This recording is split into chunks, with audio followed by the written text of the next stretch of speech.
రేవంత్ సర్కార్ ఫోకస్ చేసింది ప్రభుత్వ పరంగా సహాయం చేసేందుకు సిద్దమవుతోంది. ఇందుకోసం నియమించిన కేకే మంత్రి పొన్నం కమిటీ ఉద్యమకారులను గుర్తించే కసరత్తులో భాగంగా అఖిలపక్ష సమావేశం నిర్వహించింది.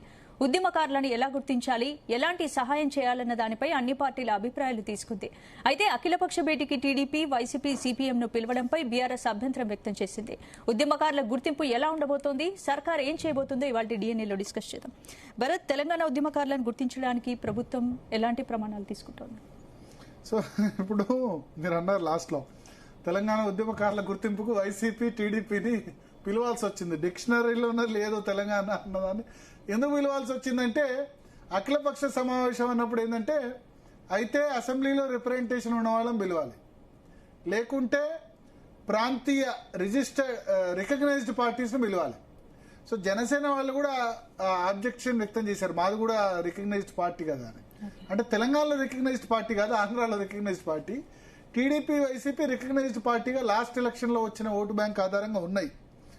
అట్లాగే మరి సిపిఐ, ఎంఐఎం కూడా మరి సమైక్య రాష్ట్రమనే అన్నాయి, తెలంగాణ వాదం కాదు, కానీ పిలవాల్సి వచ్చింది. అయితే ఇప్పుడు కాంగ్రెస్ పార్టీ ఎన్నికల హామీలో ఉద్యమకారులకి వాళ్ళకి 250 గజాల స్థలం ఇస్తా అన్నారు, తర్వాత ఇంకేదో సాయం చేస్తా అన్నారు. చేయాలి నిజంగా ఉద్యమకారులు. ఎందుకంటే అమరవీరుల కుటుంబాలకి 500-600 మందికి సహాయం అందింది. 1200 మంది అయితే ఇంకో 500-600 మందికి జరగలేదు. ఐడెంటిఫై చేయలేకపోయినారా లేకపోతే ఏందన్నది తెలీదు. బట్ ఉద్యమకారులు చాలా సంఖ్యలో ఉన్నారు. ఉద్యమాల వల్ల కేసులు ఎదుర్కొని ఉద్యోగాలు పొందిన వాళ్ళు కూడా ఉన్నారు.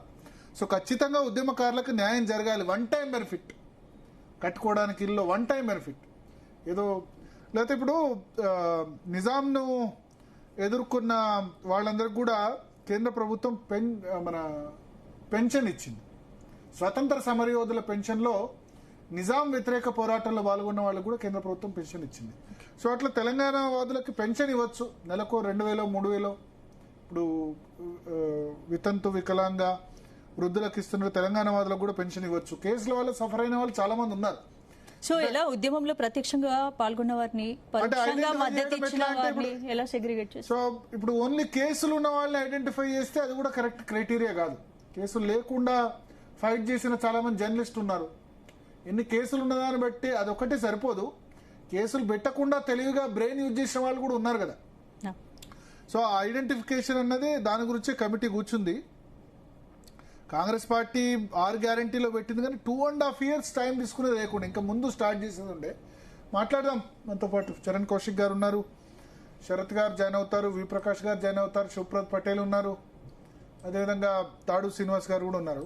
చరణ్ కౌశిక్ గారు 2.5 సంవత్సరాలు టైం, టూ మచ్ టైం. ఈ ఎక్సర్సైజ్ ఎప్పుడో స్టార్ట్ చేసేది ఉండే. ప్రధానంగా మీ దగ్గర లాస్ట్ లో వస్తాను, ఎందుకంటే మీరు అందరికి జవాబు చెప్పాలి కాబట్టి. శరత్ గారు,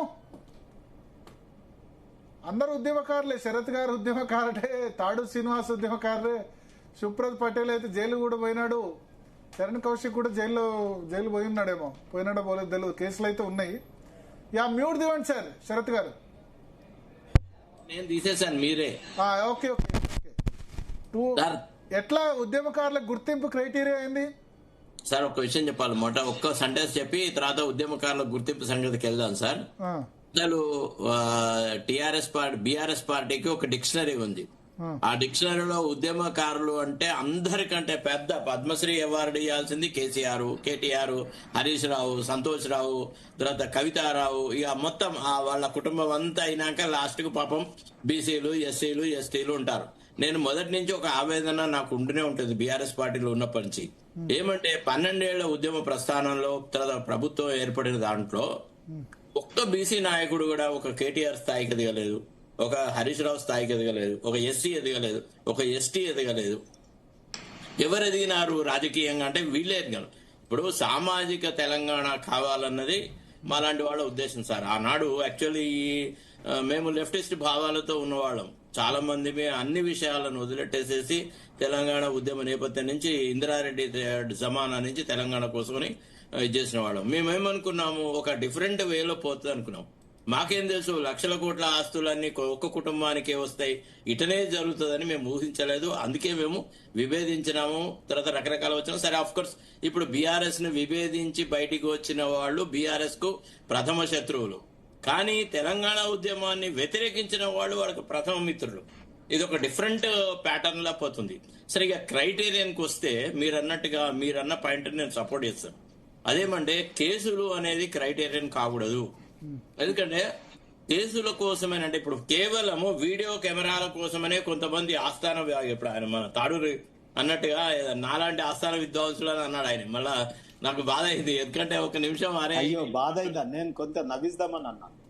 లేదన్నా, నేను అనేది ఏంటంటే మనము ఒక టాపిక్ మాట్లాడుతున్నప్పుడు దాని ఎసెన్స్ మాట్లాడాలని నా ఆలోచన. అంతకంటే ఎక్కువ ఇతరతం లేదు. నేను వేరే ఎవరిని విమర్శించడం నాకు ఆలోచన కదా. నాకు శుభప్రదన్న, తర్వాత చరణ్ కౌశిక్ అన్న వీళ్ళు ఎదగాలని ఆశిస్తా. రైట్ ఆర్ రాంగ్, ఇప్పుడు చరణ్ కౌశిక్ ఒక కార్పొరేషన్ ఇచ్చినారు, ఐఎమ్ వెరీ హ్యాపీ. అట్లీస్ట్ ఒక బీసీలలో ఒక చదువుకున్న వాడికి, ఒక విద్యావంతుడికి ఒక గౌరవం దొరికింది. విద్యావంతుడే ఏ కులానికి చెందిండో ఆ కులం తెచ్చిండు. సరే, అది నేనే అన్నాను ఫస్ట్. అట నేనే కూడా నేను ఈ కులపోనని నన్ను ఎంపీసీ ఇచ్చిండు, లాయర్ అని ఇయ్యలే. సరే, ఉద్యమకారుల మన టాపిక్ డివైడ్ అవుతుంది. ఉద్యమకారుల గుర్తింపు ఎట్లా సార్? ఒకటి ఉద్యమకారుల గుర్తింపు అంటే ఇప్పుడు ఆ రోజు మనం ఫ్రీడమ్ ఫైటర్స్ ని రికగ్నిషన్ కోసం చెప్పి ఒక కమిటీలు పెట్టినాం కదా, 2 కమిటీలు పెట్టినా. అఫ్ కోర్స్ ఆ కమిటీలు వాళ్ళు కూడా లంగ పనులు చేసినారు. ఎందుకంటే పాత ఏరియాస్ ని తీసుకొని గుర్తింపులు ఇచ్చినారు, హయగ్రీవాచారి వాడు వీడు అవన్నీ గొడవలు పడ్డారు. కానీ ఏది ఏమైనా కొద్దిగా ట్రాన్స్పరెంట్ ప్రొసీజర్ లో కేసులు అనేది మాత్రం ప్రధాన అంశం కాకూడదు. ఎందుకంటే లక్షలాది మందిని అవమానపరిచినట్టు అవుతుంది. వీళ్ళు ఉద్యమకారులకు గుర్తింపు ఇచ్చినా ఇవ్వకున్నా సంకుచితమైనటువంటి ఒక క్రైటీరియన్ పెట్టేసేసి నిజమైన ఉద్యమకారులను తర్వాత ఇతరులను దూరం పెడితే మాత్రము ఇంకా ఎక్కువ చెడ్డ పేరు వస్తుంది. లక్షలాది మందికి సాయం చేయడం కూడా సాధ్యం కాదు. మరి మీరు అన్నట్టు లక్షలాది మంది అంటే కూడా మళ్ళీ లక్షలాది మందికి సాయం చేయమని అనట్లేదు సార్. దాంట్లో 250 గజాలంటే లక్షలాది మంది 250 అంటే భూప్రపంచం సరిపోదు అన్ని గజాలు ఇచ్చేందుకు. సార్, ఒక విషయం చెప్పనా సార్, ఇందులో ఎకనామిక్ క్రైటీరియన్ పెట్టచ్చు, తర్వాత ఇతరత్రమైన క్రైటీరియన్ పెట్టచ్చు. ఇప్పుడు ఫర్ ఎగ్జాంపుల్ నాలాంటి వాడు ఉన్నాడు అండి, నేను అడుగుతానా వాళ్ళ భూమి జాగలు ఇవ్వమని, లేకపోతే అడుగుతానా? ఏముంటది, ఓ పార్టిసిపేషన్ అయినాడు, కాలేదు అంటే ఓకే, రైట్, ఫైన్. ఇప్పుడు మనం అనునిత్యం బీఆర్ఎస్ ను విమర్శిస్తున్నాడు, కాంగ్రెస్ లో విమర్శిస్తున్నాడు, వాడు వీడు ఉద్యమకారుడే కాదని అన్నా చాలా సంతోషపడతాం. ఎందుకంటే మనకేం ఫరక పడదు. ఎందుకంటే మనం ఏదో గుర్తింపు వస్తుందని ఆనాడు ఉద్యమంలోకి రాలేదు. ఆ విషయం అందరికీ తెలుసు. అంటే విషయం ఏంటంటే ఇది ఒక గౌరవప్రదమైనటువంటి అవకాశం. ఒక వ్యక్తి యొక్క కాంట్రిబ్యూషన్ అంటే భవిష్యత్ తరాల వాళ్ళకి ఒక సామాజిక ఇష్యూ మీద, ఒక ఇతరత్రమైన ఇష్యూస్ మీద ఫైట్ చేయాలన్నప్పుడు ఎంతో కొంత ఇన్సెంటివ్ లాగా ఉండాలి. అంతేగాని ఇది జీవనోపాధి కాదు, లేదా జీవితాంతం వీళ్ళు ఇచ్చే పెన్షన్ మీద బతకడము కాదు. అట్లాంటిది ఏది లేదు. కాకపోతే బ్రాడర్ పర్స్పెక్టివ్ లో వీళ్ళు అందరితో చర్చించాలి. తర్వాత ఈ కోదండరాం నేతృత్వంలో ఏదైనా జరుగుతుందంటే మాత్రం చాలా డేంజరస్ సార్. ఎందుకు అని అంటే కోదండరాముకి ఎంతో కొంత ప్రాధాన్యత కేసీఆర్ ఇవ్వడం వల్ల జేఏసీ చైర్మన్ అది వచ్చినాడు. అంతకుంటే ముందు పెద్ద ఉద్యమాల్లో కోదండరాం మొదటి నుంచి లేడు sir. Please for kind information. ఎందుకంటే కోదండరాం మాట్లాడితే మేము అంత లేచిపోయేది, ఎవ్వడం పట్టించుకోకపోదు. 2009 నుంచి ఆయనే క్రూషియల్ కదా అయింది. కానీ చెప్తున్నాను మేము అనేది ఆయన ఒక్కడే. ఇప్పుడు ఏంటంటే ఇప్పుడు రేవంత్ రెడ్డి ఫాండ్ ఆఫ్ కోదండరాం, అన్ని కోదండరాం నేతృత్వంలో చేయాలంటాడు. అట్టయితే మాత్రం ఆయన చాలా మందిని బొందబెడతాడు. కాబట్టి దయచేసి బ్రాడ్ స్పెక్ట్రమ్ లో ఉండాలా, బ్రాడర్ ఆస్పెక్ట్ లో ఉండాలి. అన్ని రకాల వాళ్లను అంటే అఫ్ కోర్స్ అందరినీ సంతృప్తి పరచలేకపోయినా కనీసం ఒక 70% సంతృప్తి పరిచేలాగా ఆ గుర్తింపు ఐడెంటిఫికేషన్ క్రైటీరియా అనేది తయారు చేయాలని నా ఆలోచన సార్. అందులో జర్నలిస్ట్ సంఘాలతో మాట్లాడాలి, ఉపాధ్యాయ సంఘాలతో మాట్లాడాలి, ఎంప్లాయీస్ అసోసియేషన్స్ తో మాట్లాడాలి. ఎందుకంటే అందరూ ట్రై చేస్తున్నారు. ఆర్టీసీ సంఘాల వాళ్ళతో మాట్లాడాలి, సింగరేణి కాలనీస్ వాళ్ళతో మాట్లాడాలి. పాపం ఎంతమంది ఎన్ని రకాలుగా కృషి చేసినారు అనేది మనం కళ్ళతో చూసినాం కదా సార్. ఇప్పుడు ప్రతిదానికి ఈయనను కోదండరావును పెబ్బ చేసి వ్యవహారాలు చేస్తా అంటే మాత్రం సార్ ఆ గుర్తిపోవద్దు, అది ఏది వద్దు, నమస్కారం పెట్టి పక్క తప్పుకోవడం ఒకటే బెస్ట్ సార్. మరి ఎవరు అమికబుల్ క్యాండిడేట్? జేఏసీ కన్వీనర్ ఆ సమయంలో ఆయన సార్, ఆయనను ఒక మెంబర్ గా ఉండనియమన్నాడు సార్. నువ్వు అభ్యంతరం లేదు. కేశవరావు గారు ఉన్నారు, మెంబర్ గానే ఉన్నారు. కేశవరావు గారు కన్వీనర్. చెప్తున్నాను. ఇప్పుడు వాళ్ళు ఏంటంటే వాళ్ళు ఇప్పుడు కాంగ్రెస్ అనుబంధ బృందంలాగా గుర్తింపు ఇస్తాము అని అంటే మాత్రం ఒప్పుకోరు సార్. ఇప్పుడు మీరు ప్రస్తుత ఐడియాలజీ ఏంటిది, మీరు ఏ పార్టీలో ఉన్నారు, ఏ రకంగా మీరు బీఆర్ఎస్ ను డీల్ చేస్తున్నారు, కాంగ్రెస్ డీల్ చేస్తున్నారు అనేది క్రైటీరియన్ కాకూడదు. The only criterion must be whether you are part of the Telangana education or not, whether you have participated in that or not, whether your contribution is there or not. అది యాంగిల్లో ఉండాలి తప్ప సహాయం ఎట్లా తర్వాత ఉండాలి జరిగిన ఇప్పుడు? రాజకీయ సహాయం ఎట్లా ఉండాలి? 250 గజాల స్థలంతో పాటు ఇంకేముండాలి? నాకు తెలిసి 250 గజాలు ఇవ్వడం సాధ్యం కాదు సార్. అది చేస్తాడని నేనైతే అనుకోను. ఎందుకంటే వీళ్ళు అన్ని అమ్ముకోగా భూములు ఎక్కడ ఉన్నాయి సార్ ఇవ్వడానికి? ఇప్పుడు ఏదైనా మిగిలితే కదా, ఇంచు భూమి మిగిలితే అయ్యో ఇది ఇస్తాడు ఇది జరుగుతుంది అనేది. ఇది ఒట్టిగా ఏంటంటే ఇప్పుడు ఒక stunt, elections point of view, ఇతరత్ర పాయింట్ ఆఫ్ వ్యూ, ఉద్యమకారులకు ఏదో చేస్తానన్నాడు, రేవంత్ రెడ్డి మాట మీద కట్టుబడి ఉంటాడు, అది ఇదని అనడం. నేను అడుగుతున్నాను మా గ్రామీణ రైతాంగం. నేను నిన్న ఈ రోజు మా ఊర్లోనే ఉన్నా, మొన్న కూడా మా ఊర్లో ఉన్నా. మా రైతులందరూ అక్కడ మా ఇంటి ముందడే పెద్ద మార్కెట్ ఉంటుంది, ఒక మ్యారేజ్ హాల్ ఉంది, దాని ముందడే అగ్రికల్చర్ మార్కెట్ అనమాట. నేను దిగంగానే వాళ్ళు నన్ను అడిగితే అయ్యా ఈసారైనా మనకు రైతు బంధు వస్తుందా సార్ అని అడిగినారు. ఏం చెప్పాలో అర్థం కాని ఒక విచిత్రమైన పరిస్థితి ఉంది. ఖరీఫ్ లో, రబీలో రైతు బంధు 2 ఎకరాలకి ఇచ్చి ఎగ్గొట్టినాడు, 40 రోజులలో ఇస్తా అని ఆపేసినాడు. అసలు మనకి క్లారిటీ ఇవ్వాలి, ప్రజలకి కొన్ని విషయాలలో క్లారిటీ ఉండాలి. నేను అనేది ప్రభుత్వ పరంగా 5 ఎకరాలకు ఇస్తాం, 10 ఎకరాలకు ఇస్తాం, ఈసారి ఇంత ఇస్తాం, ఈసారి ఇవ్వము, ఆర్థిక పరిస్థితి బాగాలేదు ఇవ్వమని చెప్పాలి. కానీ అట్లా ఉద్యమకారులను కూడా ఇట్లనే ఒట్టిగానే మీకు ఏదో చేస్తున్నట్టుగా కమిటీలు పెట్టుడు, మీటింగుల తర్వాత మీటింగులు ఏం తేల్చకపోవడం, ఇట్లా నాంచడము వ్యవహారాలు చేయొద్దు. రేవంత్ రెడ్డి మార్కు సాయం అయితే వద్దు సార్. ఏదన్నా నిజమైన ఉద్యమకారుల సాయం. ఎందుకంటే రేవంత్ రెడ్డి ఉద్యమకారుడు కాదు. మా ప్రాబ్లం ఎక్కడ వస్తుందంటే ఈ రాష్ట్ర ముఖ్యమంత్రికే ఉద్యమంతో సంబంధం లేదు. ఎప్పుడు కూడా తెలంగాణ ఆకాంక్షను అతను సమర్థించిన సందర్భాలు లేదు, కాకపోతే వ్యతిరేకించిన సంబంధాలు లేదు. తర్వాత ఆయన ఇంక్లినేషన్ కూడా టువర్డ్స్ ఆంధ్రానే ఉంది. కాబట్టి ఈ చేసే పనుల మీద నేనైతే I take it with pinch of salt. దీన్ని అంత ఫేస్ వాల్యూలో ఇప్పుడు ఏదో రేపు ఉద్యమకారులకు ఏదో స్వర్ణయుగం వస్తుందని నేనైతే భావించట్లేదు సార్. శ్రీనివాస్ గారు సార్, మా శరతన్న గారు చెప్పిన ఏకీభవిస్తూ 2009లో వీళ్ళు జేఏసీ రూపంలో ఎంటర్ అయినారు. ఏంటంటే ఆ రోజు 1-2 పార్టీలే కొట్లాడితే మేము ఎట్లా రావాలి, వేరే జెండాలంటే కామన్ ప్లాట్ఫామ్ ఒకటి క్రియేట్ చేయాలని చెప్పి ఆనాడున్న రాజకీయ పార్టీ నాయకులు కేసీఆర్, జానారెడ్డి, మిగతా అందరి నాయకులు కూడా కలిసి కూర్చొని ఒక చర్చ చేసి కామన్ ప్లాట్ఫామ్ క్రియేట్ చేశారు. అయితే ఇక్కడ 2-3 విషయాలు. ఒకటి, నేనేమంటానంటే ఈ కాంగ్రెస్ పార్టీ అంటే ఉంది దాంట్లో. కాంగ్రెస్ పార్టీ ఎప్పుడు కూడా కమిషన్స్ వేసిందంటే నాకు భయం. యాజ్ అన్ అడ్వకేట్ నేను చిన్నప్పటి నుండి ఒక టీచర్ కొడుకుగా కొంత చదువుకున్న వాడిగా అనేక విషయాలని చదువుతూ కమిషన్స్ గురించి కూడా చదివాను ఒక రోజు. సో కాంగ్రెస్ చేసినటువంటి కమిషన్స్ అంటే అనే పేరుతో, ముఖ్యంగా మళ్ళా అనే పేరుతో, కే అనే పేరుతో వేసినటువంటి కమిషన్స్, మీకు కుమార్ లలిత్ కమిటీ 1969 మీకు గుర్తుండే ఉంటుంది. తర్వాత కృష్ణారావు కమిటీ శరతన్నకు తెలిసే ఉంటుంది. సో శ్రీకృష్ణ కమిటీ తెలంగాణ ఏర్పాటు కోసం. సో ఈ రకంగా కాంగ్రెస్ పార్టీ ఏంటంటే ఇప్పుడు కేకే కమిటీ. సో నేనేమంటున్నా అంటే సరే విద్యలో కొఠారి కమిషన్ వేసినారు, అవి కూడా ఏమి ఇంప్లిమెంట్ అది వేరే సబ్జెక్ట్. తెలంగాణ రిలేటెడ్ చెప్పాను నేను, బీసీ సామాజిక అంశం మీద చెప్పాను. కాంగ్రెస్ పార్టీ ఎప్పుడు కూడా కమిషన్లు వేసి కాలయాపన చేసి ఆ సమస్యను కాటికి పంపించడంలో మాయర్ ఈ కాంగ్రెస్ పార్టీ. సో నేను ఇంత స్పష్టంగా విత్ ఎవిడెన్సెస్ చెప్తాను. నేను ఎన్ని కోకొల్లలు కమిషన్స్, కాళేశ్వరం కమిషన్ కావచ్చు, తాత్సారం అంతే, ఇది టైం కన్సూమింగ్ గేమ్ అంతే ఇది. సో ఆ రోజుల్లో మన పివి నరసింహారావు గారు ఒక మాట అనేది చాలా మంచి చెలోక్తి. సమస్యని సార్ ఎన్ని రోజులైంది నానబెడితే సమస్య నానబెట్టుడే సమస్య పరిష్కారం అనేది. సో నేనేమంటున్నంటే ఈ రోజు మీరు ఒకటి గమనించండి, కాంగ్రెస్ పార్టీ చిత్తశుద్ధితో వేయలే ఈ కమిటీ. డెఫినెట్ గా శరతన్న లేవనెత్తిన అభ్యంతరాలు మమ్మల్ని తర్వాత ఉద్యమకారులుగా కూడా ఈ రోజు దానికి ఏంటి మొడాలిటీస్ ఏంటి, గైడ్ లైన్స్ రూపొందించడానికి రాజకీయ పరమైన చర్చలు ఏంటి, ఇది నుమాయిష్ కాకపోతే మంచిదే కదా. అఖిలపక్ష సమావేశం పిలవడం మంచిదే, అంతకంటే ఎక్కువ ఏం చేస్తారు? అన్ని రాజకీయ పార్టీలు పిలిచి ఒపీనియన్ తీసుకోవడం. అఖిలపక్షం తీసుకోకపోతేనేమో ఎవరు ఒపీనియన్ తీసుకోలేదంటారు, తీసుకుంటేనేమో రాజకీయ పార్టీలు ఎందుకు పిలిచారంటారు. ఓన్లీ రాజకీయ పార్టీలు మాత్రమే సాధించిన తెలంగాణ కాదు. డెఫినెట్ గా పిలవాలి, డెమోక్రసీలో రాజకీయ పార్టీలను పిలవడాన్ని నేను ఆహ్వానిస్తున్నాను. కానీ నేనేమంటున్నా అంటే తెలంగాణ రాష్ట్రం ఎవరి వల్ల వచ్చింది అనేది ముఖ్యం. అందుకే ఇన్ని ఏళ్ళు మనని ఒక మోసం జరుగుతోంది. స్వాతంత్రం ఉద్యమకారుల కంటే తెలంగాణ స్వతంత్ర సమరయోధులను కూడా అనొచ్చు ఉద్యమకారుల బదులు. మా భరతన్నకు ప్రశ్నలు అడగబుద్ధి అవుతుంది. నేను రాంగ్ నేనేమంటున్నా అంటే ప్రశ్నలు అంటే నేను మీరు చెప్పింది సపోర్ట్ చేస్తున్నా.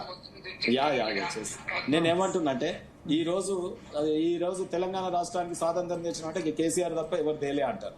ఆయన ఉదాహరణ కూడా ఎట్లా ఉంటదంటే, మీరు ఇంతకుముందు చెప్పినప్పుడు ఒకటి నేను యాడ్ చేస్తా ఉన్నా. దళితుడినే ముఖ్యమంత్రి అన్నందుకు మొదటిసారి ఆయన ముఖ్యమంత్రిని చేస్తే గద్దెనెక్కినాక దళితులకు ఏ పదవి ఇచ్చినా ఫెయిల్యూర్ అవుతారు అని రాజయ్య గారిని బూచిగా చూపించి డిప్యూటీ సీఎంకే పనికి రాలేదు, అయ్యో సీఎం ఇచ్చుంటే ఇంకా ఫెయిల్ అయ్యేది దళితుడికి అనేది ఆయన ఎస్టాబ్లిష్ చేసి, ఆ తర్వాత సెకండ్ టర్మ్ లో దళితులది ముగిసిన కథ అన్నాడు, తర్వాత ఉద్యమకారులది ముగిసిన కథ అన్నాడు. ఇటువంటి నాయకులు పరిపాలిస్తున్నప్పుడు ఇంతకుముందు అన్నారు ఉద్యమంలో రేవంత్ రెడ్డి గారి పాత్ర ఏ రకంగా ఉంది అనేది కూడా చర్చనీయాంశమే. ఈ రకంగా ఇప్పుడు వీళ్ళు వేసినటువంటి కమిటీ సబ్బండ వర్గాలు సాధించుకున్న తెలంగాణ. సబ్బండ వర్గాలు ఎవరు? కవులు, గాయకులు, రచయితలు, సాహిత్యకారులు, కళాకారులు, జానపద గేయాలు వాడిన వాళ్ళు, తర్వాత ప్రతి కులం సంఘం యొక్క కమిటీలు, ఈ రకంగా అనేక మంది సబ్బండ వర్గాలు ఇవాళ ధర్నాలు చేసి బంధులు చేసి ప్రాణత్యాగాలు చేస్తే వచ్చింది. అమరవీరుల కుటుంబాలను కూడా కమిటీలో కొన్ని చేర్చొచ్చు కదా.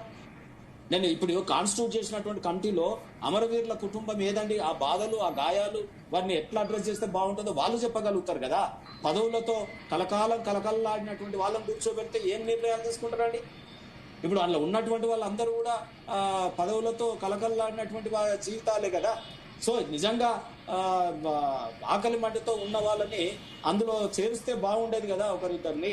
తర్వాత నేను ఎందుకు చెప్తా ఉన్నా ఈ మాట, ఆ 1200 అమరవీరులను గుర్తించడం చెప్పిన గత ప్రభుత్వం కానీ ఇవాళ వీళ్ళు కానీ ఈ రోజు వరకు 12 ఏళ్ళు పుష్కర కాలం పరిపాలించారండి. పుష్కర కాలం అంటే పుష్కరాలు వస్తే నదిలో మునిగితే పుణ్యం వస్తుంది అంటారు, కానీ ఇలా పుష్కర కాలం ప్రభుత్వంలో ప్రజలు మునిగితే మొత్తం నిండా మునిగిపోయారు.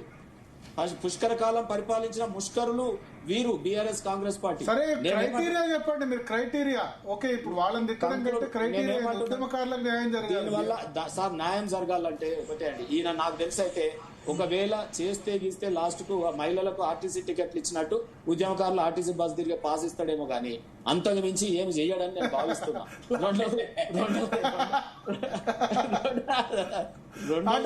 దానిలో కూడా మహిళా ఉద్యమకారులు ఎట్లా కొట్టుకుపోతారు ఇక. మహిళా ఉద్యమకారులకు అవసరం లేదు ఇక పాస్, మహిళల కింద ఉద్యమకారుల కింద. తర్వాత ఆర్టీసీ దివాలా తీసి ప్రైవేట్ పరం అయితే నేను ఇచ్చిన స్వాతంత్ర కాలం నేనేం చేయాలో పోయిందంట. నేనేమంటున్నంటే కాంగ్రెస్ పార్టీ చాలా ఇప్పుడు మీరు అన్నారు నిజమే, నేనేమంటే బస్ పాస్ తో పాటు మెట్రో పాస్ కూడా ఇవ్వండి హైదరాబాద్ లో. ఇచ్చేదే లేదంటే ఫ్రీ బస్ లా కనీసం. సార్ మీ జర్నలిస్టులకు ఇల్లు ఇచ్చినట్టే ఉంటది ఈ రోజు వరకు. మీరు అడుగుతూనే ఉంటారు ప్రతి మీటింగ్ లో. పాపం జర్నలిస్టులు ప్రశ్నించేవారు అడుగుతా ఉన్నారు ఇన్నేళ్ల నుంచి. గత 10 ఏళ్లలో చేయలే, ఈ 2 ఏళ్లలో చేయలే, ఇదే గట్లనే ఉంటది. నేనేమంటున్నా, మీరు అన్నారు జర్నలిస్టులు పోరాటం ఫ్రీ బస్ పాస్ ఇచ్చేస్తారా లాస్ట్ కు? బస్ పాస్ సార్ ఇప్పుడు జర్నలిస్ట్ మీరు చెప్పండి సార్. జర్నలిస్టులకు సంబంధించి ఆ అంశాన్ని సుప్రీంకోర్టులో పోరాటం చేసింది ఎవరు? భారతీయ జనతా పార్టీ లేకపోతే కేసీఆర్ గారా? మీరు చెప్పండి. మీరు సిద్ధశుద్ధి లేకుండా ఒట్టిన ఏది పడుతుంది మాట్లాడితే ఎట్లయితే నాకు అర్థం కాదు. ఇంకోటి చెప్తా ఉన్నాం, భారతీయ జనతా పార్టీ ఎన్ని కమిటీలు వేసింది సార్? బోల్డని కమిటీలు వేసింది, బోల్డని కమిషన్లు వేసిరు. ఒక్క సిట్ అన్న తెలిసిన మీరు? కాంగ్రెస్ పార్టీ కమిటీలు వేస్తే తెలుసని చెప్పి మాట్లాడతారు. ఇంకోటి సార్ ఇక్కడ అయిపోయింది ఇంకా ఊకే మీరు అందరూ చెప్పి నేను వస్తున్నా ఇలాగ మీరే మాట్లాడి ఇప్పుడు మీరే మాట్లాడి ఊకే మీరు ఇనుకుంటూనే ఉండాలా? మేము ఆపండి చెప్పు ఊకే ఏందండి ఇది? మీకేమన్నా అదేమన్నా ఊకే మాట్లాడు చెప్పండి. ఇదే పద్ధతి అండి, నాకు అర్థం కాదు. ఊకే మాట్లాడతారు. నేను కంక్లూడ్ చేస్తా ఆగండి. ఇది టీవీ ఛానల్ మీదే ఉన్నారు. అరే ఊకే మాట్లాడతారే ఊకే మీరే ఇస్తారా? ఇలాగే అర్థం కానీ చరణ్ కౌశిక్ గారు చెప్పండి. చెప్పండి మీరే చెప్పండి. వి ప్రకాష్ గారు కూడా జాయిన్ అయ్యారు ఫోన్ ఇన్ లో. వి ప్రకాష్ గారు ఒక్క 2 minutes చరణ్ కౌశిక్ గారు మాట్లాడిన తర్వాత మీకు అవకాశం ఇస్తాను. ఎస్ సార్, ఇక్కడ కాంగ్రెస్ ప్రభుత్వం వచ్చిన తర్వాత ఏం చేసినామో మేము చెప్తాను, రెడీగా ఉన్నాం. ఏం చేయబోతున్నాం చెప్పండి. చేసినవి చెప్తున్నా సార్, అది కాదు వేరే వాళ్ళకి, అదొకటే సార్, వేరే వాళ్ళకు అదొకటే కాదు. పోలీసు అమలుల కుటుంబాలకు సంబంధించి ప్రత్యేక పరిహారం రాష్ట్ర ప్రభుత్వం ఇచ్చింది. కానిస్టేబుల్ నుంచి ఏఎస్ఐ స్థాయి వరకు 1 కోటి, ఎస్ఐ నుంచి సి వరకు 1,25,00,000, డిఎస్పీ నుంచి ఏఎస్పీ వరకు 1,50,00,000, ఎస్పీ నుంచి ఐఎస్పీ అది ఐపీఎస్ వరకు 2 కోట్లు, తర్వాత 50 ఎకరాల్లో అంతర్జాతీయ ఆగండి సార్ చెప్పి ఆపాలి సార్, మీరు మధ్యలో రాకరు దయచేసి మీరు ఆపరే సార్. ఇంద్రవెల్లి దయచేసి ఇంద్రవెల్లి అమరవీళ్ళ కుటుంబాలకు 5 లక్షలు ఇంటి జాగా ఆగాలి, మీరు ఆపాలి. మీరు 10 సంవత్సరాల కాలం పాటు తెలంగాణ కాక వి ప్రకాష్ గారు బయట ఉన్నారట, ఫోన్ ఇచ్చి అది ఓకే. నేను వి ప్రకాష్ విషయం మళ్ళీ డిస్టర్బ్ చేస్తున్నాను. వి ప్రకాష్ గారు అంతేనా, లేకపోతే చరణ్ కౌశిక్ గారు చెప్పిన దాన్ని ఏమన్నా కాంట్రడిక్ట్ చేస్తున్నారా? వి ప్రకాష్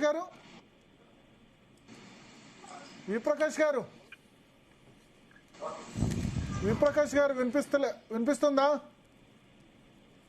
పీసీఆర్ మళ్ళొకసారి కలపండి చరణ్ కౌశిక్ గారు. సార్ ఇక్కడ మీరు దయచేసి ఒకటి ఇంద్రవెల్లి అమరవీరుల కుటుంబాలకు సంబంధించి ఆర్థిక సాయం 5 లక్షలు ఇళ్ళ జాగా ఇచ్చారు. తెలంగాణ రాష్ట్ర 10 సంవత్సరాలు తెలంగాణ గీతం లేకపోతే తెలంగాణ అందశ్రీ గారి గీతం తెలంగాణ గీతంగా ప్రకటించుకొని అందశ్రీ గారి గీతాన్ని తెలంగాణకి ప్రకటించుకున్న తర్వాత వారు చనిపోతే వారి వర్ధంతి జయంతి వారి స్మృతివనం ఏర్పాటు చేసుకుంది రాష్ట్ర ప్రభుత్వం. గద్దర్ గారిని అవమానించిన బీఆర్ఎస్ పార్టీ అవమానిస్తే వారి గద్దర్ గారి పేరు మీద నంది అవార్డులు, వారి వర్ధంతిని అదేవిధంగా జయంతిని అధికారం నిర్వహిస్తుంది రాష్ట్ర ప్రభుత్వం. అదే కాకుండా టీజీ కోసం పోరాటాలు జరిగినాయి కాబట్టి టీఎస్ పెడితే టీఎస్ ప్లేస్ లో టీజీ తీసుకురావడం జరిగింది. 10 సంవత్సరాలు కేసీఆర్ గారు ముఖ్యమంత్రి ఉంటే సెక్రటరీ ముందే ఫ్లేవర్ ఉంటుంది, తెలుగు తల్లి ఫ్లేవర్ అని, దాన్ని తెలంగాణ తల్లి ఫ్లేవర్ గా మార్చుకొని తెలంగాణ రాష్ట్రంలో తెలంగాణ తల్లి విగ్రహాన్ని కూడా ఏర్పాటు చేసుకుని తెలంగాణ రాష్ట్రంలో కాంగ్రెస్ ప్రభుత్వం ముందుకు పోతాం. ఇప్పుడు ఉద్యమకారులకు సంబంధించి కమిటీని కాన్స్టిట్యూట్ చేశారు. కేకే గారు చైర్మన్ గా, మెంబర్ గా మిగతా సభ్యులు ఉన్నారు. దానికి సంబంధించిన విధి విధానాలన్నీ కూడా రెడీ అవుతా ఉన్నాయి. అదే కాకుండా ఇక్కడ చాలా స్పష్టంగా ఈ రోజు అఖిల పార్టీలకు సంబంధించిన ఆల్ పార్టీ మీటింగ్ జరిగింది. దానిలో ప్రధానంగా ప్రధాన ఉద్యమ ఘట్టాల ఆధారంగా ఉద్యమకాలను గుర్తించాలని చెప్పేసి పార్టీలను కూడా కమిటీ దృష్టికి తీసుకురావడం జరిగింది. అందులో సకల జనుల సమ్మె 2011 అదే 3 లక్షల మంది తోటి కావచ్చు, తర్వాత 42 రోజుల పాటు జరిగింది. మిలియన్ మార్చి 2011లో 50,000 మందితో జరిగిందని, సాగరారం 2012లో హుసేన్ సాగర్లో 2 లక్షల మందితో జరిగిందని, ప్యానం త్యాగం చేసిన అమరవీరుల కుటుంబాలకు సంబంధించి కేసీఆర్ గారు 2014లో 1200 మంది అని చెప్పారు. తర్వాత శ్రీకృష్ణ కమిటీ 1381 మంది అని చెప్పారు. తర్వాత 1180 మంది చనిపోయారని చెప్పేసి నిర్ధారించారు. జీవో ఇచ్చింది మాత్రం 588 మంది అని చెప్పేసి చాలా స్పష్టంగా కేసీఆర్ గారి ప్రభుత్వం 588 మందికి పరిహారం ఇచ్చింది. అదే కాకుండా ఇక్కడ చాలా కుటుంబాలు ఉన్నాయని చెప్పేసి పెద్ద ఎత్తున తెలంగాణ రాష్ట్ర రిక్వెస్ట్లు వస్తా ఉన్నాయి. కాబట్టి మొదటగా అమరవీరుల కుటుంబాలు, రెండోది ఉద్యమంలో భాగస్వాములై వికలాంగుల మారిన వాళ్ళ కుటుంబాలు, మూడోది జైలు పోయిన వాళ్ళు కావచ్చు, తర్వాత కేసులు అయిన వాళ్ళు కావచ్చు, నాలుగోది పేపర్ కటింగ్లా లేక ఇంకా ఏమైనా ప్రత్యామ్నాయ మార్గాలు అన్వేషించే ప్రయత్నంలో 4 విధి విధానాలు చేస్తే బాగుంటుందని చెప్పి చాలా పార్టీలు ఆ కమిటీ దృష్టికి తీసుకురావడం జరిగింది. బీఆర్ఎస్ ప్రభుత్వం లాగా అమరజ్యోతి నుంచి అంబేద్కర్ వరకు మేము అవినీతి అది చేయలేదు, ఇది చెప్పింది మేము కాదు, కల్వకుంట్ల కవిత గారు చెప్పారు. సెక్రటరీ నుంచి సీతారామపేట వరకు కావచ్చు, పాలమూరు రంగారెడ్డి ప్రగతిభవన్ వరకు కావచ్చు, మిషన్ భగీరథి మిషన్ కాకతీయ వరకు మొత్తం తెలంగాణ రాష్ట్రంలో అభివృద్ధి జరిగినమాట వాస్తవం. ఇక్కడ మేము మేనిఫెస్టోలో 250 గదాలు ఇస్తామని చెప్పేసి పెట్టిన మాట వాస్తవం. అమరుల కుటుంబాలు గుర్తిస్తామని చెప్పింది. అమరుల కుటుంబాలకు సంబంధించి 25,000 రూపాయలు ఇస్తానని చెప్పారు. భార్య బతుకుంటే భార్యకు, లేకపోతే భార్య లేనట్లయితే వాళ్ళ తల్లిదండ్రులకు పెన్షన్ కూడా, అంటే అమరుల కుటుంబాల మాత్రమే. తర్వాత ఉద్యమకాల మాత్రం 250 గదాలు అనేది మేనిఫెస్టోలో పెట్టిన అంశము. కాబట్టి ఈ అంశాన్ని 6 గ్యారంటీస్ లో కూడా ఉన్నట్టుంది సార్. అదే చెప్తున్నాం, మేనిఫెస్టోలో పెట్టినాం.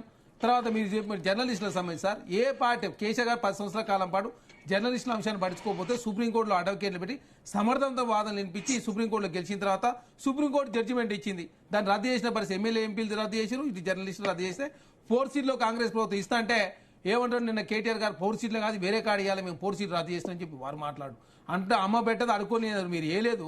కాంగ్రెస్ ప్రభుత్వం చేస్తుంది, దాన్ని చెడగొట్టే ప్రయత్నం, అదే అడుగునే ప్రయత్నం బీఆర్ఎస్ పార్టీ చేస్తా ఉంది. అదే కాకుండా తెలంగాణ రాష్ట్రంలో ఉద్యమకాలకు సంబంధించి గతంలో డిమాండ్ల విషయంలో కావచ్చు ఏదైనా అడిగితే పడుచుకున్న పాపన పోలే కాబట్టి కమిటీని కాన్స్టిట్యూట్ చేసి ఉద్యమంలో ఉన్నటువంటి వాళ్ళను మెంబర్లుగా చేర్చి ఇందులో అఖిలపక్ష సమావేశం నిర్వహించింది. నెక్స్ట్ అదేవిధంగా విద్యార్థి జేఏసీ కావచ్చు, ఆనాడు ఉన్నటువంటి ఉద్యోగ సంఘాల జేఏసీ కావచ్చు, ఆనాడు సకజంలో పాల్గొన్నటువంటి వివిధ సంఘాలను జర్నలిస్టు అందరినీ భాగస్వామ్యం చేయాలని చెప్పేసి అదేవిధంగా కమిటీ భావించింది. కాబట్టి చాలా రోజుల పాటు ఈ విధి విధానాలకు సంబంధించినటువంటి చాలా మందితో సంప్రదింపు చేసిన తర్వాత ఖచ్చితంగా తెలంగాణ రాష్ట్రంలో ఏ ఉద్యమకారులకు నష్టం జరగకుండా పార్టీల ఖచ్చితంగా అదేవిధంగా ఉద్యమకాలు గుర్తించే ప్రయత్నంలో ఏమేం చెప్పారంటే 250 గజాలు 5 లక్షల రూపాయలు హౌసింగ్ స్కీమ్ కోసం, తర్వాత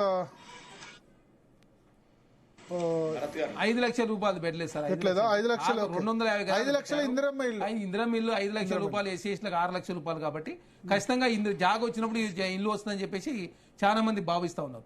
అదే కాకుండా ఫస్ట్ ఉద్యమకాలు గుర్తించినట్లయితే ఆ ఉద్యమకాలు గుర్తించిన తర్వాత ఈ జాగా ఇచ్చే కార్యక్రమం. కాబట్టి మొదటగా ఏదైతే తెలంగాణ ఉద్యమంలో అమరులైన వాళ్ళు, వికలాంగులైన వాళ్లకు తర్వాత 4 విధి విధానాలు తయారు చేసినప్పుడు 3 ఈజీగా ఉన్నాయి, 4వది కొంత కఠినతరం అవుతుంది కాబట్టి 3 ముదిగాలు ప్రకటించి 4వ దాని కోసం కొంత టైం తీసుకోండి అని చెప్పేసి చాలా పార్టీలు సలహా ఇచ్చిన పరిస్థితి మనం చూస్తా ఉన్నాం. కాబట్టి కాంగ్రెస్ ప్రభుత్వం ముందుకు పోతే కాంగ్రెస్ ప్రభుత్వం ఏం చేయలేదు మాట్లాడితే లాస్ట్ కు తాడు శ్రీనివాస్ గారు అది కాదు సార్, ఇదంతా ఎక్సైజ్ చేసి బస్ పాస్ బస్ పాస్ ఇచ్చిన మీరు 10,000 కోట్ల రూపాయలు ఆర్టీసీకి రాష్ట్ర ప్రభుత్వం ఖర్చు పెట్టింది సార్. మీరు భారతీయ జనతా పార్టీ ఏం చేసి మీరు చెప్పండి, భారతీయ జనతా పార్టీ ఏం చేసి మీరు చెప్పాలి. భారతీయ మీరు ఏమన్నా చేసిరా? తెలంగాణ రాష్ట్రంలో ఉద్యమకాలు గుర్తించిరా? కనీసం ఉద్యమం గుర్తించని చెప్పి కేంద్రంలో ఉన్నారు కదా, ఢిల్లీలో ఉత్సవాలు చేస్తున్నారని చెప్తారు. సెప్టెంబర్ 17 ఏదో పెద్ద పెద్ద స్టేట్మెంట్ ఇస్తారు. అంటే నేను చెప్తాను, భారతీయ జనతా పార్టీ ఉన్నప్పుడు నిజాంకు వ్యతిరేకంగా పోరాడిన వాళ్ళకి స్వతంత్ర సమరయోధుల పెన్షన్ విద్యాసాగర్ రావు హోంశాఖ సహాయ మంత్రి ఉన్నప్పుడు వర్తింపజేశారు. నేను చెప్తున్నా స్వతంత్ర సమరయోధుల పెన్షన్ ను, ఎందుకంటే వాళ్ళు మన దగ్గర తెలంగాణలో స్వతంత్ర బ్రిటిష్ కు వ్యతిరేకం కాకుండా నిజాంసా ఫైట్ చేసిన వాళ్ళని సమానంగా గుర్తించింది. ఇప్పుడు కేసీఆర్ గారు చేయలేదు, వాళ్ళు ఇక్కడ రాలేదు కదా తెలంగాణ. కేసీఆర్ గారు చేయలేదు, కాంగ్రెస్ ప్రభుత్వం చేస్తుంది. దాన్ని విమర్శించింది ఎట్లా?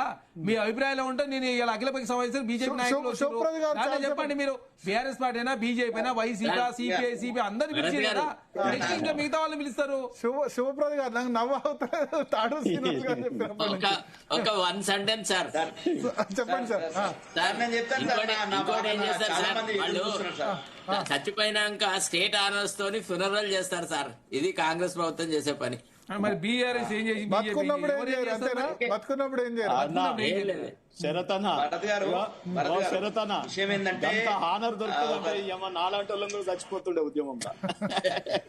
శివప్రద పటేల్ గారు చెప్పండి. జోక్ చేయకుండా, ఎందుకంటే ఇది జోక్ చేసుకునేటటువంటిగా చాలా మంది చూస్తున్నారు. ఎందుకంటే ఉద్యమకారులు అనేటటువంటి పదం వచ్చినప్పుడు చాలా భావోద్వేగానికి లోనైనటువంటి పరిస్థితి ఉంటాం. మేము ఉద్యమంలో ఉన్నటువంటి వాళ్ళం, ఇక్కడ ఉన్నటువంటి వాళ్ళు చాలా మంది కూడా అదే ఫీలింగ్ తో ఉంటారు. ఇది ఒక చర్చ పెట్టిండ్రు, మీరు చాలా సంతోషం. విషయం ఏంటంటే ఈ ప్రభుత్వం ముఖ్యంగా నేను బీఆర్ఎస్ పార్టీకి ప్రతినిధి కాబట్టి గత ప్రభుత్వం చేసింది కూడా నేను చెప్తూ ఈ ప్రభుత్వం విషయానికి వస్తాను. గత ప్రభుత్వం తెలంగాణ అమరవీరులను దాదాపు 610 మంది అమరవీరుల కుటుంబ సభ్యులను గుర్తించి 610 నేను చెప్తున్నా చరణ్ ఆగరాజ్ తర్వాత శివప్రద పటేల్ గారు ఒక నిమిషం ఆగరాదా చరణ్, ఎందుకే నవ్వులాలు చేస్తున్నావు? చెప్పండి. విషయం ఏంటంటే మేము ఒక విడత కాదు, మళ్ళీ కూడా ఎప్పుడెప్పుడు ఐడెంటిఫై అయితే అట్లా మొత్తం 610 ఫ్యామిలీస్ ని ఐడెంటిఫై చేసి వాళ్లకు 10 లక్షల రూపాయలు, అదేవిధంగా వాళ్ళ ఇంటి నుండి ఒక ప్రభుత్వ ఉద్యోగం కూడా ఇవ్వడం జరిగింది. అదేవిధంగా 582 మంది కళాకారులు గజ్జగట్టి గోసిపెట్టి పాటలు పాడి తెలంగాణ చైతన్యాన్ని స్ఫూర్తిని నింపినటువంటి కళాకారులను గుర్తించి ఒక కార్పొరేషన్ ఏర్పాటు చేసి వాళ్ళని ఎంప్లాయ్మెంట్ లోకి తీసుకొని వాళ్ళని ప్రభుత్వ అంటే ఉద్యోగులకు గుర్తించడం జరిగింది.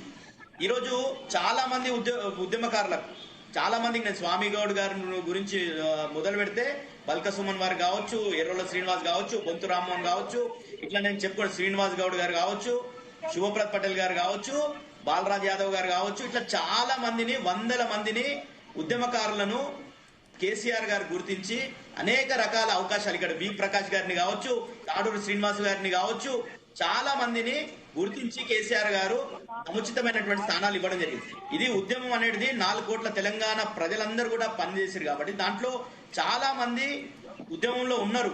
ప్రతి ఒక్కరు ఈరోజు జెండా మోసి తెలంగాణ జెండా పట్టుకొని మోసినటువంటి వాళ్ళందరూ కూడా ఉద్యమకారులు అనే ఫీలింగ్ లోనే ఉన్నారు. ఎందుకంటే ఆ రోజు సమైక్య రాష్ట్ర ప్రభుత్వానికి వ్యతిరేకంగా పోరాటాలు చేశారు. రోడ్డు మీదకి రావాలంటే ఆంక్షలు. ఈరోజు మిలియన్ మార్చ్ అంటారు. మిలియన్ మార్చ్ అనేది పెట్టినప్పుడు మిలియన్ మార్చ్ గా మేము మొదటి వరుసలో పోయి అక్కడ ఆ రోడ్డుని ముద్దాడినప్పుడు, ఇప్పుడు కూడా ఆ ఫోటో ఉంది, మొదటి వరుసగా పోయి మేము మొదటిగా పోయి ఆడ ముద్దాడినాం ఆ ట్యాంక్ బండ్ రోడ్ ని. అట్లా అనేక సందర్భాల్లో పార్లమెంట్ ముట్టడి కావచ్చు, అసెంబ్లీ ముట్టడి కావచ్చు, మంత్రుల ముట్టడి కావచ్చు, అనేక ఆందోళన కార్యక్రమాలు చేసినాం. దాంట్లో ఉస్మానియా కేంద్రం తర్వాత ఎక్కువ కేసులు నమోదైనాయి వికారాబాద్ లో. కానీ మీకు పదవి వచ్చేందుకు 6 years 7 years పట్టింది. మరి అవును భరత్ గారు 7 years 8 years పట్టింది మరి మీకు పదవి వచ్చింది ఇవన్నీ చేసిన. ఇది పొలిటికల్ అంశం. నాకు పదవి కన్నా ముఖ్యంగా కేసీఆర్ గారు బీసీ కమిషన్ మెంబర్ ఎందుకు 8 ఏళ్ళు పట్టింది. భరత్ గారు పదవి అనేది తాత్కాలికం, 3 సంవత్సరాలు ఉంటుంది పదవి. కానీ కేసీఆర్ గారు నాకు గొప్ప బిరుదిచ్చిండు. తెలంగాణలో ఈ రంగారెడ్డి జిల్లా టైగర్ అని, రంగారెడ్డి జిల్లాలో ఉద్యమాన్ని ఉధృతంగా నడిపిండు, కేసులు జైలు ఎదుర్కొన్నాడు శుభప్రద్ పటేల్ అని 1,00,000 మందికి చెప్పిండు. చెప్పడం జరిగింది. అది నాకు చాలా సంతోషం ఇస్తుంది. ఎందుకంటే నన్ను గుర్తించిన ఒక ఉద్యమకారునిగా తర్వాత కాబట్టి విషయం ఏంటంటే టికెట్ పైలట్ రోహిత్ రెడ్డికి ఇచ్చినాడే. అయితే విషయం ఏంటంటే కాంగ్రెస్ ప్రభుత్వం అధికారంలోకి వచ్చే ముందు పెట్టినటువంటి మేనిఫెస్టోలో వాళ్ళు పెట్టింది ఏంటంటే 1,200 అమరవీరుల కుటుంబాలను గుర్తిస్తామన్నారు. అదే విధంగా కుటుంబానికి 25,000 రూపాయలు పెన్షన్ ఇస్తామన్నారు. అదే విధంగా ఉద్యమకారులను గుర్తిస్తాం, 250 గజాల స్థలం ఇస్తామని చెప్పడం జరిగింది. ఈ అంశంలో 2.5 సంవత్సరాల కాలం అయిపోయింది. మనం గుర్తుంచుకుంటే భరత్ గారు ఫస్ట్ జూన్ 2 ఎప్పుడైతే రేవంత్ రెడ్డి గారు ముఖ్యమంత్రి అయిన తర్వాత ఫస్ట్ జూన్ 2, 2024లో మొత్తం కూడా తెలంగాణ వ్యాప్తంగా ఉన్నటువంటి ఉద్యమకారులందరినీ కూడా ప్రభుత్వం ఐడెంటిఫై చేసి ఇక్కడ నుండి బస్సులు పెట్టేసి వికారాబాద్ నుండి కావచ్చు, ప్రతి ప్రాంతం నుండి తాండూరు, అన్ని ప్రాంతాల నుండి బస్సులు పెట్టి వాళ్ళకి భోజనాలు పెట్టి సీఎం గారి సమావేశానికి జూన్ 2 సమావేశానికి తీసుకుపోయారు. అందరూ కూడా ఎక్స్పెక్ట్ చేసినాం నిజంగానే రేవంత్ రెడ్డి గారు ఏమైనా ప్రకటిస్తాడేమో, మేనిఫెస్టోలు చెప్పినట్టు చేస్తాడు అనుకున్నాం. కానీ ఆ రోజు కనీసం ఉద్యమకారుల ఊసెత్తకుండా ఈ రోజు కమిటీలో ఉన్నటువంటి కోదండరామ్ గారు 3వ వరుసలో ఉన్నాడు. కోదండరామ్ గారు ఆ రోజు రేవంత్ రెడ్డి గారి సమావేశంలో అట్లాంటి పరిస్థితి ఉన్నది. 2.5 సంవత్సరాల తర్వాత ఇట్లా కాలయాపన చేసే కమిటీ కాకుండా మీరు ఒక డెడికేటెడ్ కమిషన్ వేయండి. చట్టబద్ధత ఉండాలి. రేపు ఎవరన్నా ఆపోజిట్ వాళ్ళు పోతారు, రేపు ఎవరన్నా కోర్టుకు వచ్చేటటువంటి పరిస్థితి ఉంటుంది. ఇప్పుడు శరత్ గారు ఉన్నారు, చెప్పదు ఎప్పుడన్నా కానీ దానికి శాంక్టిటీ ఉండాలి. నువ్వు గుర్తించినప్పుడు దానికి ఒక డెడికేటెడ్ కమిషన్ వేసి ఈరోజు అమరవీరుల స్తూపం కఠినం అక్కడ పెద్ద హాల్ ఉందండి. ఈరోజు సెక్రటరియట్ కి మా ప్రతినిధులు కర్ణె ప్రభాకర్ గారు, దాసోజి శ్రవణ్ గారు పోతుంటే చాలా అవమానకరంగా 3 తావల వాళ్ళ ఎమ్మెల్సీలు, ఒక ఆయన ఎమ్మెల్సీ, ఒక ఆయన మాజీ ఎమ్మెల్సీ, ఇద్దరిని కూడా అవమానకరంగా గ్లాసులు తీసి 3 సార్లు 4 సార్లు చెక్ చేసి సెక్రటరీలో పంపించేటటువంటి పరిస్థితి ఉంది. అందుకు అవన్నీ ఎందుకు? ముందల అమరవీరుల స్తూపం ఉంది. ఈ ఆకాంక్ష నెరవేర్చాలంటే అమరవీర స్తూపంలో ఉన్నటువంటి హాల్ ఉన్న పెద్ద హాల్ ఉన్నది. దాంట్లో అమరవీరులకు సంబంధించినటువంటి ఈ ఉద్యమకారులకు సంబంధించినటువంటి కమిషన్ వేసి దాంట్లో ఒక కార్యాలయం పెట్టి ఒక కాల పరిమితితోని మీరు గుర్తించాలి. ఈ రోజు చాలా మంది ఉద్యమకారులు ఎదురు చూస్తుంటే ఎంతో మంది. మీకు ఒక విషయం చెప్తే ఉదాహరణ, ఇక్కడ రోషయ్య గారు 2010 మేలో రోషయ్య గారు వికారాబాద్ ప్రాంతం అంటే మొట్టమొదటిసారిగా సీఎం అయిన తర్వాత ఒక తెలంగాణలోని ప్రాంతానికి పర్యటన పెట్టుకున్నారు, రైతు సభ అని. ఆ సందర్భంలో యువకులంతా కూడా మేము పోలేం కాబట్టి అక్కడ యువకులందరినీ కూడా సిద్ధం చేస్తే విద్యార్థులంతా పోరాటం చేసి అక్కడ జై తెలంగాణ నినాదాలు చేస్తే చంద్రకాంత్ రెడ్డి అని ఇంకా మిగతా మహబూబ్ అని 5 మంది మీద కేసు నమోదైతే చంద్రకాంత్ రెడ్డి అనే వ్యక్తి చాలా మందికి ఐడెంటిఫై ఉంటుంది. జై తెలంగాణ అన్నందుకు ఉద్యోగం తీసేసింది ఆ రోజు సమైక్య ప్రభుత్వం. అట్లాంటి సందర్భంలో మేము తెలంగాణ వచ్చిన తర్వాత నిబంధనలు ఒప్పుకోవని చాలా సందర్భాల్లో అధికారులు చెప్పినప్పటికీ కూడా ఆ రోజు నాయన నరసింహారెడ్డి గారు, కేటీఆర్ గారు ఇన్వాల్వ్ అయ్యి చంద్రకాంత్ రెడ్డి గారికి, అదేవిధంగా కుమ్మర్ రమేష్ ఇట్లాంటి వాళ్లకు చాలా మందికి కానిస్టేబుల్ పోలీసు ఉద్యోగాలు కూడా ఇప్పించడం జరిగింది. ఇట్లనే చాలా మందికి. ఒకసారి వి ప్రకాష్ గారు చాలా సేపటి నుంచి వెయిట్ చేస్తున్నాం. ఒకసారి వి ప్రకాష్ గారికి నేను కన్క్లూడ్ చేస్తాను. విషయం ఏంటంటే తొందరగా మీరు ఐడెంటిఫై చేయండి. ఇట్లా చాలా మంది కేసులు ఉన్నటువంటి వాళ్ళని ఎట్లానా ప్రభుత్వం దగ్గర డేటా ఉంది. ఈరోజు గుర్తించాల్సింది ఏంటంటే ఏదో రకంగా ఉద్యమకారులు అంటే ఏదో రకంగా నష్టపోవాలి. వాళ్ళ సమయాన్న వెచ్చించాలి, వాళ్ళ పైసలన్న వెచ్చించాలి, ఏదో రకంగా వాళ్ళు నష్టపోవాలి. ఈరోజు ఏం లిమిట్? ఆ రోజు నిరుద్యోగులో ఉన్నటువంటి యువకులు పోరాటం చేస్తే వాళ్ళు ఉద్యోగాలకు ప్రిపేర్ కాలేకపోయింది, ఉద్యోగం రాలేకపోయింది, వాళ్ళ జీవితం అంతా కూడా భారంగా మారినటువంటి పరిస్థితి ఉంది. అదేవిధంగా జర్నలిస్టులు కూడా చాలా మంది ఈ రోజు కూడా కొట్టుమిట్టాడుతున్నటువంటి పరిస్థితి. ఆ రోజు ఈరోజు ఉద్యమకారులకి మాకు రక్షణ కవచంగా నిలిచింది ఎవరంటే జర్నలిస్టులు. మేము ఏ పోలీస్ స్టేషన్ పోయినా, ఎక్కడ అరెస్ట్ అయినా అప్పటికప్పుడు వార్తలు వేసి భరతన్న మీలాంటి వాళ్ళు చాలా మంది కవర్ చేసి మా దగ్గర కూడా వికారాల్లో ఎప్పటికీ మేము అరెస్ట్ అయితే వాళ్ళు మమ్మల్ని చూపించి లేకపోతే ఒక స్క్రోలింగ్ వేయించి మాకు రక్షణగా నిలిచినది జర్నలిస్టులు. అదేవిధంగా కోర్టులలో వాదించింది న్యాయవాదులు. విద్యార్థులంతా కూడా ప్రేరేపణ చేసి ఉద్యమం వైపు నడిపించినటువంటి ప్రైవేట్ లెక్చరర్స్ కావచ్చు, ప్రైవేట్ టీచర్స్ కావచ్చు, ఆర్టీసీ కార్మికులు కావచ్చు, వివిధ సంఘాల్లో జేఏసీలో పనిచేసినటువంటి వాళ్ళు కావచ్చు, వివిధ రాజకీయాలు, ఆ రోజు రాజకీయ పార్టీలు అంటే ఉద్యమంలో తీవ్రంగా పనిచేసింది బీఆర్ఎస్ పార్టీ, బీజేపీకి సంబంధించినటువంటి వాళ్ళు, సిపిఐ, ఎంఎల్, న్యూ డెమోక్రసీ, ఈ పార్టీలకు సంబంధించినటువంటి వాళ్ళే ఉన్నారు. సిపిఐ మిగతా పార్టీలు టీడీపీ పార్టీని అదేవిధంగా వైఎస్ఆర్ సిపిని పిలవడం అనేది ఉద్యమకారులకు వ్యతిరేకంగా ఎంఐఎం సిపిఎం నిలవచ్చా? సార్ ఎంఐఎం అనేది మన లోపల అంతర్భాగం ఉంది. ఆ రోజు యాక్సెప్ట్ చేసి సార్ ఎంఐఎం విషయం చెప్తా నేను. అక్బరుద్దీన్ గారు వికారాబాద్ కు వస్తే చాలా మంది భయపడ్డారు ఆ రోజు ఉద్యమకారులు, ఆయన దగ్గరికి పోతే ఏం చేస్తారు అని. నేను పోయి అడిగిన, మీరు తెలంగాణకు ఫేవర్ గా డిసిషన్ తీసుకోండి అక్బరుద్దీన్ గారు అంటే, మేము ఆల్రెడీ చెప్పినాం శ్రీకృష్ణ కమిటీ కంటే అది కరెక్ట్ కాదు, మీరు తెలంగాణకు ఫేవర్ గా నిర్ణయం తీసుకోండి అని అక్బరుద్దీన్ గారికి వికారాబాద్ గెస్ట్ హౌస్ లోనే అడిగిన నేను. స్పష్టంగా అట్లా ఎవరు వచ్చినా కానీ, అది జైపాల్ రెడ్డి గారు కావచ్చు, జైపాల్ రెడ్డి గారు అయితే భరత్ గారు మీరు ఢిల్లీలోనే ఉన్నారు, మనం ఎప్పుడైతే ఆ కమిటీని కలిసే దాంట్లో దిగ్విజయ్ సింగ్ గారిని కలిసే దాంట్లో నేను కూడా ఉన్నా విద్యార్థి నాయకుడిగా. ఆ సందర్భంలో మాకు లడ్డూలు ఇచ్చిండు దిగ్విజయ్ సింగ్ గారు. లడ్డూలు ఇస్తే మేము తినమని చెప్పి బయటకు వచ్చినాం.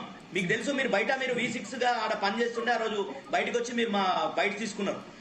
అట్లాంటి ఉద్యమకారులు అందరం కూడా ఉంటే జైపాల్ రెడ్డి గుర్తు చేసి నాకు, మీరు గుడ్లు కొట్టిండ్రు నా మీద అని చెప్పి నన్ను పాయింట్అవుట్ చేసిండు. సార్ నేను వ్యక్తిగతం కాదు, ఇట్లాంటి పోరాటంలో చేసినటువంటి చాలా మంది ఉండరు, కేసులు లేనటువంటి వాళ్ళు ఉద్యమకారులు కూడా చాలా మంది ఉన్నారు. ఒకసారి విప్రకాష్ గారు ఒక డెడికేటెడ్ కమిషన్ వేసి గుర్తించాలి. విప్రకాష్ గారు, ఎట్లా ఉద్యమకారులకు గుర్తింపు ఎట్లా? సరే కేసులు ఉన్న వాళ్ళు ఆటోమేటిక్ గా అవుతారు, మిగతా ఉద్యమకారులకు గుర్తింపు ఎట్లా, ఏం సహాయం చేయాలి? మనందరం ఫస్ట్ మర్చిపోతున్నది ఏంటంటే, ఇక్కడ ఉన్న వాళ్ళందరూ కూడా 69లో ఎవరైతే పోరాటాలు చేశారో, జైల్లో పోయారో వాళ్ళ విషయం ఎవరు పట్టించుకోవట్లేదు. ఇప్పుడు వాళ్ళకు 300 మంది బతుకున్నారండి, అంతకంటే ఎక్కువ లేరు. వాళ్ళు ఎన్నో సార్లు నా దగ్గరకు వచ్చారు, ఎన్నో సార్లు కేసీఆర్ గారితో మేము మొరబెట్టుకున్నాము. చాలా మందికి నాయన నరసింహారెడ్డి, వివేక్, వెంకటస్వామి అందరి చుట్టూ తిరిగారు. పాపం ఒక్కొక్కరు రాలిపోతున్నారు. మేజర్ కిషన్ రావు లాంటి వాళ్ళు, ఇంకా రామరాజు లాంటి నల్గొండ నుంచి, శ్రీహరి లాంటి వాళ్ళు ఖమ్మం నుంచి, సిద్ధుల్ మాస్టర్ భద్రాచలం నుంచి, వీళ్ళందరూ కూడా అప్పుడు సిద్ధుల్ మాస్టర్ నేను 7వ తరగతిలో ఉన్నప్పుడు మా ఇంటికి వచ్చి ఒక రౌజింగ్ ఉపన్యాసం ఇవ్వడంతో ఈనాటికి కూడా నా లోపల తెలంగాణ వాదం బతుకున్నది. 7వ తరగతి పిల్లవాడి మెదట్లో ఒక చిన్న విత్తనం వేశాడు ఆనాడు సిద్ధులు. ఆయన విద్యార్థి ఉద్యమ నాయకుడు, ఆయన ప్రిన్సిపల్ గారు భద్రాచలంలో. అయితే ఇట్లాంటి వాళ్ళు ఎంతో మంది తిరుగుతున్నారు. ఫస్ట్ వాళ్ళ విషయంలో ఎటువంటి రాజీ పడద్దు వాళ్ళు. ఎందుకంటే ఇక బతికేది మహా అంటే ఒక 5 ఏళ్ళు 10 ఏళ్ళు. వాళ్ళకి అన్ని రకాల వైద్య సౌకర్యాలు కానీ, వాళ్ళకు హెల్త్ కార్డ్స్ ఇవ్వాలి, వాళ్ళకు ఏ రకమైన ఇన్సూరెన్స్ కూడా ఇవ్వాలి, వాళ్ళకు బస్ పాసెస్ ఇవ్వాలి, ట్రైన్ ఇవ్వాలి, ఎవరికైనా ఆదరణ లేకపోతే పెన్షన్ ఇవ్వాలి, వాళ్ళకు కొడుకులు ఇట్లాంటి వాళ్ళు ఎవరు సహకరించకపోతే ఫస్ట్ వాళ్ళ సంగతి చూడాలండి. దానికి అఖిలపక్షం అక్కర్లేదు. ముఖ్యమంత్రి ఒక డిసిషన్ తో ఇప్పుడు ఏ అఖిలపక్షం వల్ల 9 మందికి ₹1 కోటి ఇచ్చారండి? కోదండరామ్ గారు రాశారు, రేవంత్ రెడ్డి గారు చెప్పారు. మరి అందులో మొదలు పెట్టిన వాళ్ళలో బతుకున్నది నేను ఇద్దరమే. ఇప్పుడు తెలంగాణ మలిదశ ఉద్యమాన్ని 96లో బెల్లెలతో చంపారు, వీరన్నను చంపారు, చాలా మందిని చంపారు. బట్ ఆ రోజు 96-97లో జయశంకర్ గారిని, జాదవ్ గారిని, భూపతి కృష్ణమూర్తి గారిని ఎంబడి పెట్టుకొని తిరిగింది మేమిద్దరము. కన్సిడర్ చేయలేదు మేము తీసుకున్నామా లేదా అనే తర్వాత లాగా మేము రిజెక్ట్ చేస్తాం కావచ్చు, కానీ కన్సిడర్ కూడా చేయలేదు. మాట్లాడలేదు. విమలక్క పేరు ఎందుకు లేదండి? విమలక్క అంతకన్నా ముందు నుంచి కదా ఆమె చేస్తున్నది. ఎంతో మందిని అట్లా నెగ్లెక్ట్ చేశారు. దానికి ఏం అఖిలపక్షం అవసరం పడలే. ఇప్పుడైనా ఈ 69 ఉద్యమకారులకు బేషరతుగా అన్ని సౌకర్యాలు ఇవ్వాలి. ఏ పార్టీ కూడా దాన్ని వ్యతిరేకించదు. మూడోది ఏంటంటే వెల్ఫేర్ బోర్డు ఒకటి ఏర్పాటు చేసి ఒక ₹100 కోట్ల నిధి పెట్టమనండి. ఫస్ట్ పెట్టిన తర్వాత అఖిలపక్షం పెడితే ఎవరెవరిని ఎట్లా ఐడెంటిఫై చేయాలి? ఎందుకంటే లక్షల మంది ఉన్నారు తెలంగాణ ఉద్యమంలో. చితువాయుధాన్ని ఏరుకునే వాళ్ళ నుంచి, కాటి కాపర్ల నుంచి, డ్రైవర్ల నుంచి జడ్జెస్ దాకా ఉన్నారు. ఒక జడ్జి అయితే సస్పెండ్ చేసేప్పటికి ఏసీపీ దొంగ కిందకి పట్టించింది. 12 ఏళ్లు తిరిగాడు ఆయన. ఇప్పటికి కూడా ఆయనది రీఇన్స్టేట్ అయినట్లేదు. ఆయన జడ్జీల సంఘానికి అధ్యక్షుడుగా ఉండేవాడు ఆయనే. ఇట్లాంటివి చాలా ఉన్నాయి. నేను అనేది ఏంటంటే ఫస్ట్ ఒక పాలసీ ఫ్రేమ్ చేసేటప్పుడు ఒక వెల్ఫేర్ బోర్డు ఒకటి ఏర్పాటు చేయాలి. నిష్ణాతులైన వాళ్ళని అందులో పెట్టాలి. ఒక ఎక్సర్సైజ్ జరగాలి. దానికి విధి విధానాలను రూపొందించుకోవడానికి అక్షపక్షం సూచనలు తప్పేం లేదు. కానీ ఇవన్నీ ఏమీ చేయకుండా దగ్గర వాళ్ళందరికీ అందులో పీఠాలు పెట్టుడు కావచ్చు, లేకుంటే స్పెషలిస్టులు కావచ్చు, ఇది కరెక్ట్ కాదు. ఒక నిష్పక్షపాతంగా మీడియా ప్రతినిధులు కూడా కమిటీలో పెట్టాలి. ఎందుకంటే మీడియాకు తెలిసి ఎవరు ఉద్యమకారులు ఎవరు కారు. తర్వాత ఎవరైతే మొత్తంగా నష్టపోయారో వాళ్ళని ఆదుకోవాలి. కొంతమంది ఐఏఎస్ అయ్యారు, ఐపీఎస్ కూడా అయ్యారు ఉద్యమకారులు, వాళ్ళకి ఎటువంటి సహాయం కూడా అక్కర్లేదు. కొంతమందికి గ్రూప్ 1 ఉద్యోగాలు వచ్చినాయి, కొంతమంది లేదు. ఇట్లాంటి ఒక విధి విధానాలను రూపొందించాలి. ముందుగా ఆ కనుక చిత్తశుద్ధి ఉంటే బోర్డు ఏర్పాటు చేసి ఒక 100 కోట్లు దానికి నిధి పెట్టమని, ఈ ఎవరైతే ఒక బ్యూరోక్రాట్ ఉండాలి, ఒక జర్నలిస్ట్ ఉండాలి. అల్లం నారాయణ గారు మొట్టమొదటిసారి జర్నలిస్ట్ ఫోరం పెట్టారు. రవి దానిలో కొంతమంది ఉన్నారు. 2001లో పెట్టిన వాళ్ళలో పల్లె రవికుమార్ గౌడ్ ఉన్నాడు, సతీష్ ఉన్నాడు, ఇంకా కొంతమంది ఉన్నారు. ఆ రోజు వాళ్ళ క్రాంతి ఉన్నాడు. వాళ్ళల్లో ఎవరినో ఒకరిని ఈ బోర్డులో పెట్టాలి. అట్లాగే జర్నలిస్టులు కాకుండా అడ్వకేట్స్ వల్ల చాలా మంది ఫెరోసియస్ మూవ్మెంట్ చేశారు. మూవ్మెంట్ తగ్గినప్పుడల్లా లేపింది అడ్వకేట్స్ కి ఆర్థిక సహాయం అవసరం లేకపోవచ్చు, కానీ కొంతమంది చనిపోయిళ్ళు కూడా ఈ ఉద్యమంలో పాల్గొని దెబ్బలు తిన్న వాళ్ళు ఉన్నారు. ఆయన గోపి అని హైదరాబాద్ దగ్గర టీడీపీకి వ్యతిరేకంగా ఆయన ధర్నా చేస్తే ఆయన తలబలగొట్టి చంద్రశేఖర్ రెడ్డి అనుకుంటా. ఇట్లాంటి వాళ్ళు చాలా మంది ఉన్నారండి, వాళ్ళకి ఏ సహాయం అందలేదు. కాబట్టి ఒక విధి విధానాలు రూపొందించే బోర్డు ఒకటి ఫస్ట్ రూపొందించాలి. హైకోర్టు జడ్జి సుదర్శన్ రెడ్డి గారిని పెట్టమనండి దానికి చైర్మన్ గా, ఎవరికి అభ్యంతరం లేదు.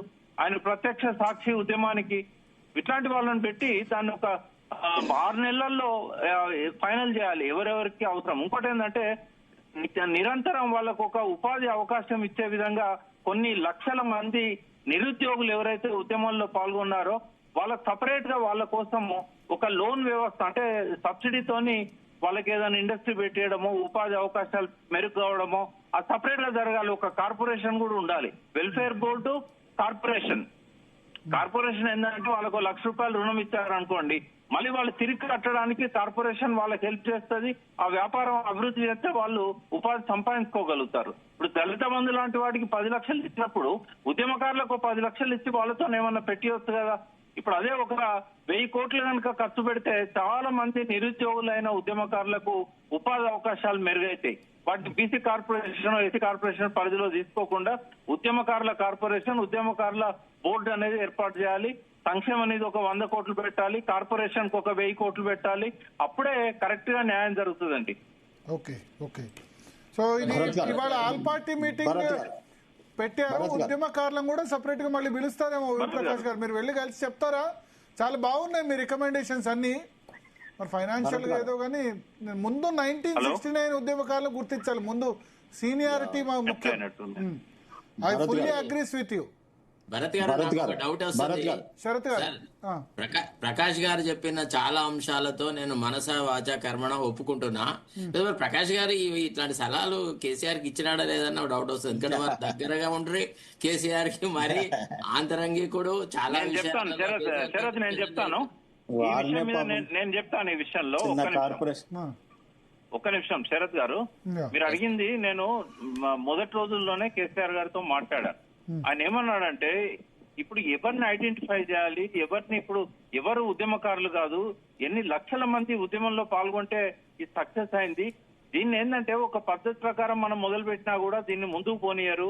కొన్ని వేల మంది మనము వాళ్ళని చూసుకోవాల్సిన అవసరం ఉంది. మనం అన్ని రంగాలలో అభివృద్ధి చేస్తే చాలా మందికి ఉపాధి అవకాశాలు కానీ ఇవన్నీ మెరుగైతాయి.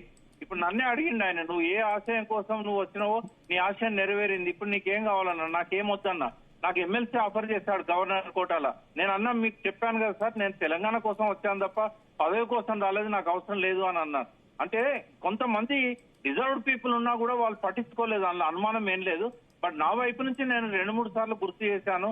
ఆయనకు ఒక సంశయం ఏంటంటే ఎవరిని ఐడెంటిఫై చేయాలి, ఎట్లా. ఇప్పుడు అది రేవంత్ రెడ్డి గారి ముందు కూడా అది పెద్ద సమస్యగా వస్తుంది. ఎవరిని ఐడెంటిఫై చేయాలి, ఎట్లా ఐడెంటిఫై చేయాలి. నా వైపు అయితే నేనే కాదు, నాయన నరసింహారెడ్డి గారు, వివేక్ వెంకటస్వామి గారు, మేమందరం కూడా కేసీఆర్ గారికి చెప్పాం. కానీ ఆయన పద్ధతి ఆయనది, మనమేం చేస్తాం దానికి. రేవంత్ రెడ్డి గారిని కూడా కేసీఆర్ బాటలో నడవమని సలహా ఇద్దాం. భరత్ గారు ఇప్పుడు ఒక్కటి నేను ప్రకాష్ అన్న దృష్టికి, వీరి శరత్ అన్న వీళ్ళందరి దృష్టికి ఏం తెస్తుందంటే, ఈ రోజు ఉద్యమకారులు ఆత్మగౌరవం కోసం ఉంటారండి.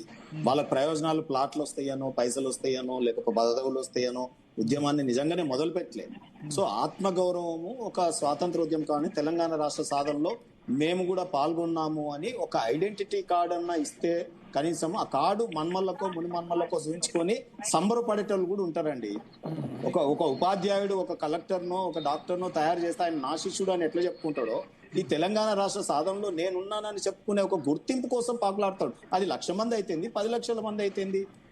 సో నేను ఏమంటున్నంటే, ఈ రోజు ప్రకాశన్న చెప్పిన 369 మంది కాసు ప్రమాద టైంలో చనిపోయినటువంటి వారిని, ఒకవేళ చనిపోయిన కుటుంబాలను కూడా చనిపోయినాక మిలిటరీ వాళ్ళకి తల్లిదండ్రులకు మెడల్స్ ఎట్లయితే ఇస్తారో, ఈ రోజు ఆ బ్రతుకున్న కుటుంబాలకు కానీ ఆ చనిపోకుండా ఉన్నటువంటి వాళ్ళకి కానీ వెంటనే ఇమీడియట్ గా గుర్తింపు జరగాల్సినటువంటి అవసరం ఉంది. ఆ తర్వాత ఒక్క నిమిషం మన రెడ్డి హాస్టల్లో తెలంగాణ ఉద్యమం మొదలైంది మార్చి 8, 1969.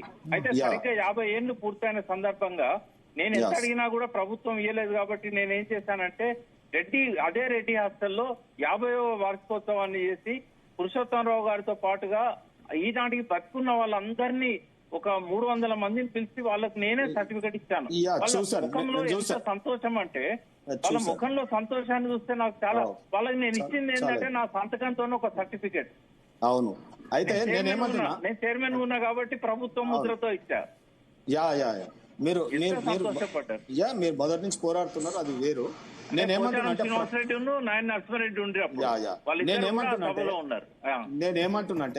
10 ఏళ్ళు సరిపోలేదా? నేనే ఉద్యమకారుని, తెలంగాణ నేనే సాధించిన అన్న ఆయన్నే ముఖ్యమంత్రి అయినప్పుడు 10 ఏళ్లలో ఒక కమిటీ వేయలేదు, డెడికేటెడ్ కమిషన్ వేయలేదు.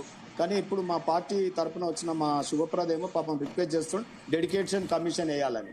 సో ఆ 10 ఏళ్ళు సరిపోలేదు, 2 ఏళ్ళు సరిపోలేదు. ఇప్పుడు కమిషన్ ఇప్పుడు జరిగిందని ఇప్పుడు ఐడెంటిఫై చేయండి. రెండోది ఒక సంఘటన చూసుకొస్తా. ప్రకాశం ఎంత బాధేస్తుందంటే, శంకరమ్మ గారిని సరే గెలవని సీట్ ఇచ్చినావు, ఆమె ఓడిపోయింది, అది వేరు. తర్వాత అమరవీరులది ఒక సంఘటన ఓపెనింగ్ రోజు సెక్రటరేట్ ఎదురుగా కట్టినటువంటి అమరవీరుల స్తూపం ఓపెనింగ్ రోజు ఒక సంఘటన జరిగింది. శంకరమ్మ గారి ఇంటికి ఓపెనింగ్ రోజు పిలుస్తున్నారు. ఇంకా ఈ ఉద్యమకారులకి ఈ సందర్భంలోనన్నా ఒక ఎమ్మెల్సీ ప్రకటిస్తున్నారు. అప్పుడు ఎమ్మెల్సీలు ఉండే, ఖాళీలు ఉండే. సో ప్రకటిస్తున్నారు. అది కూడా గవర్నర్ కోట కూడా అనుకుంటా నేను, ప్రకాశన్న చెప్పాలి. అయితే ఆమెను ఏం చేసిరు, ఇంటికి గవర్నమెంట్ కారు గన్మెన్లను పంపిరండి. ఆ గన్మెన్లని ఆడి నుంచి అమరవీరుల స్తూపం వచ్చే వరకు గన్మెన్లు ఉన్నారు. రిటర్న్ పోయేటప్పుడు ఆటోలో పోయింది. సో నేను ఏమంటున్నా అంటే, కనీసం దించి కూడా రాలేదు. అంటే ఒక అమరవీరుడి తల్లిని ఆ రకంగా అవమానపరిచినటువంటి, సరే మూల్యం చెల్లించారు వాళ్ళు. కేసీఆర్ గారు ఈ రోజు ఫామ్ హౌస్ పరిస్థితి, నేను అది వేరు సందర్భం. కానీ ఎట్లా చేసినారు చూడండి అమరనాథ కుటుంబాలని. సో ఒక్కరినన్నా గుర్తించినారా? వారి కాలంలో కనీసం ప్రజెంట్ సిచ్యువేషన్ లో పోరాడిన వారు వారికి తెలియదా? చనిపోయిన వాళ్ళ లిస్టు 1,200 మంది చనిపోయారు అన్నారు. చనిపోయిన వాళ్ళదన్నా గుర్తించారు. సరే బతుకున్న వాళ్ళు చాలా మంది ఉన్నారు, చనిపోయిన వాళ్ళది గుర్తించిరా వాళ్ళు? నల్లి మేడం అండి, పాపం ఆమె ఎంత పోరాటం చేసింది. మీకు మా శుభప్రద నల్లి గారికి ఇప్పటికీ ఈ గవర్నమెంట్ లో లేదు, ఆ గవర్నమెంట్ లేదు, ఆ గవర్నమెంట్ లో లేదు భరత్ గారు. ఈ గవర్నమెంట్ లో కూడా చేయలేదు కదా. ఈ గవర్నమెంట్ తర్వాత ఫేజ్ ఇప్పుడు అమ్మన్నాడు, వద్దన్నది నాకు అవసరం లేదన్నది. అన్నా నేటి పరిస్థితి అన్నది, ఆ రోజు మొదట్లో అనలేదు, తర్వాత ఆమె ఒక విశ్వకర్మ కూతురు. మేము వచ్చినాము, మేము కూడా ఉన్నాము అక్కడ. ఆ సందర్భంలో అక్కడ క్యాంప్ లో ఉన్నాము మేము. నేనేమంటున్నా అంటే, క్యాంప్ ఆఫీస్ లో ఉన్నాము. ఇక మీకు తెలియదు కాదు, మనం క్యాంప్ ఆఫీస్ లో ఉంటాం కదా, అప్పుడప్పుడు ప్రగతి భవన్ లో ఉంటాం కదా. రెండోది నేను ఏమంటున్నా అంటే, ఈ ప్రకాశన నేను ఒకటే మీ దృష్టికి నేను ఏం చెప్తున్నా అంటే, మీరు అన్నారు ఒక సలహా, అడ్వకేట్లు పోరాడినారు, ఒక అడ్వకేట్ లేకపోతే ఒక సామాజిక వర్గాల అంశము కళాకారుని అన్న అందరితో కూడిన కమిటీ అంటే, అది కాంగ్రెస్ జీతభత్యాలు తీసుకునేటటువంటి ఆల్రెడీ పదవులు పదే పొందుతున్నటువంటి వాళ్ళని కమిటీలో వేసినారు. అది కాంగ్రెస్ నామినేటెడ్ కమిటీ. ఓ కార్పొరేషన్ డైరెక్టర్స్ ఎట్లేస్తారో, ఓ కమిషన్ ఎట్లేస్తారో, మెంబర్లను ఎట్లేస్తారో అట్లా వేసిన కమిటీ అంత కాంగ్రెస్ వాళ్ళే ఉన్నారు. రేపు రికగ్నిషన్ కాంగ్రెస్ వాళ్ళకి ఇస్తారేమనే అపోహ బయటకు వస్తుంది కదా. సో ఏ పార్టీలో ఉంటేంది, ఆనాటి ఉద్యమకారులను వివిధ వర్గాల వారిని గుర్తించి ఆ కమిటీని కాన్స్టిట్యూట్ చేస్తే కొద్దిగా నమ్మకం ఉంటుంది. గదేం కమిటీ అండి, అది తూతుమ్మల్ కమిటీ. సో నేనేమంటున్నానంటే, ఈరోజు పోతే కూడా ఆడ ప్రశ్నలు వేసేటటువంటి కేకే గారి స్వభావం మనకు తెలియదా?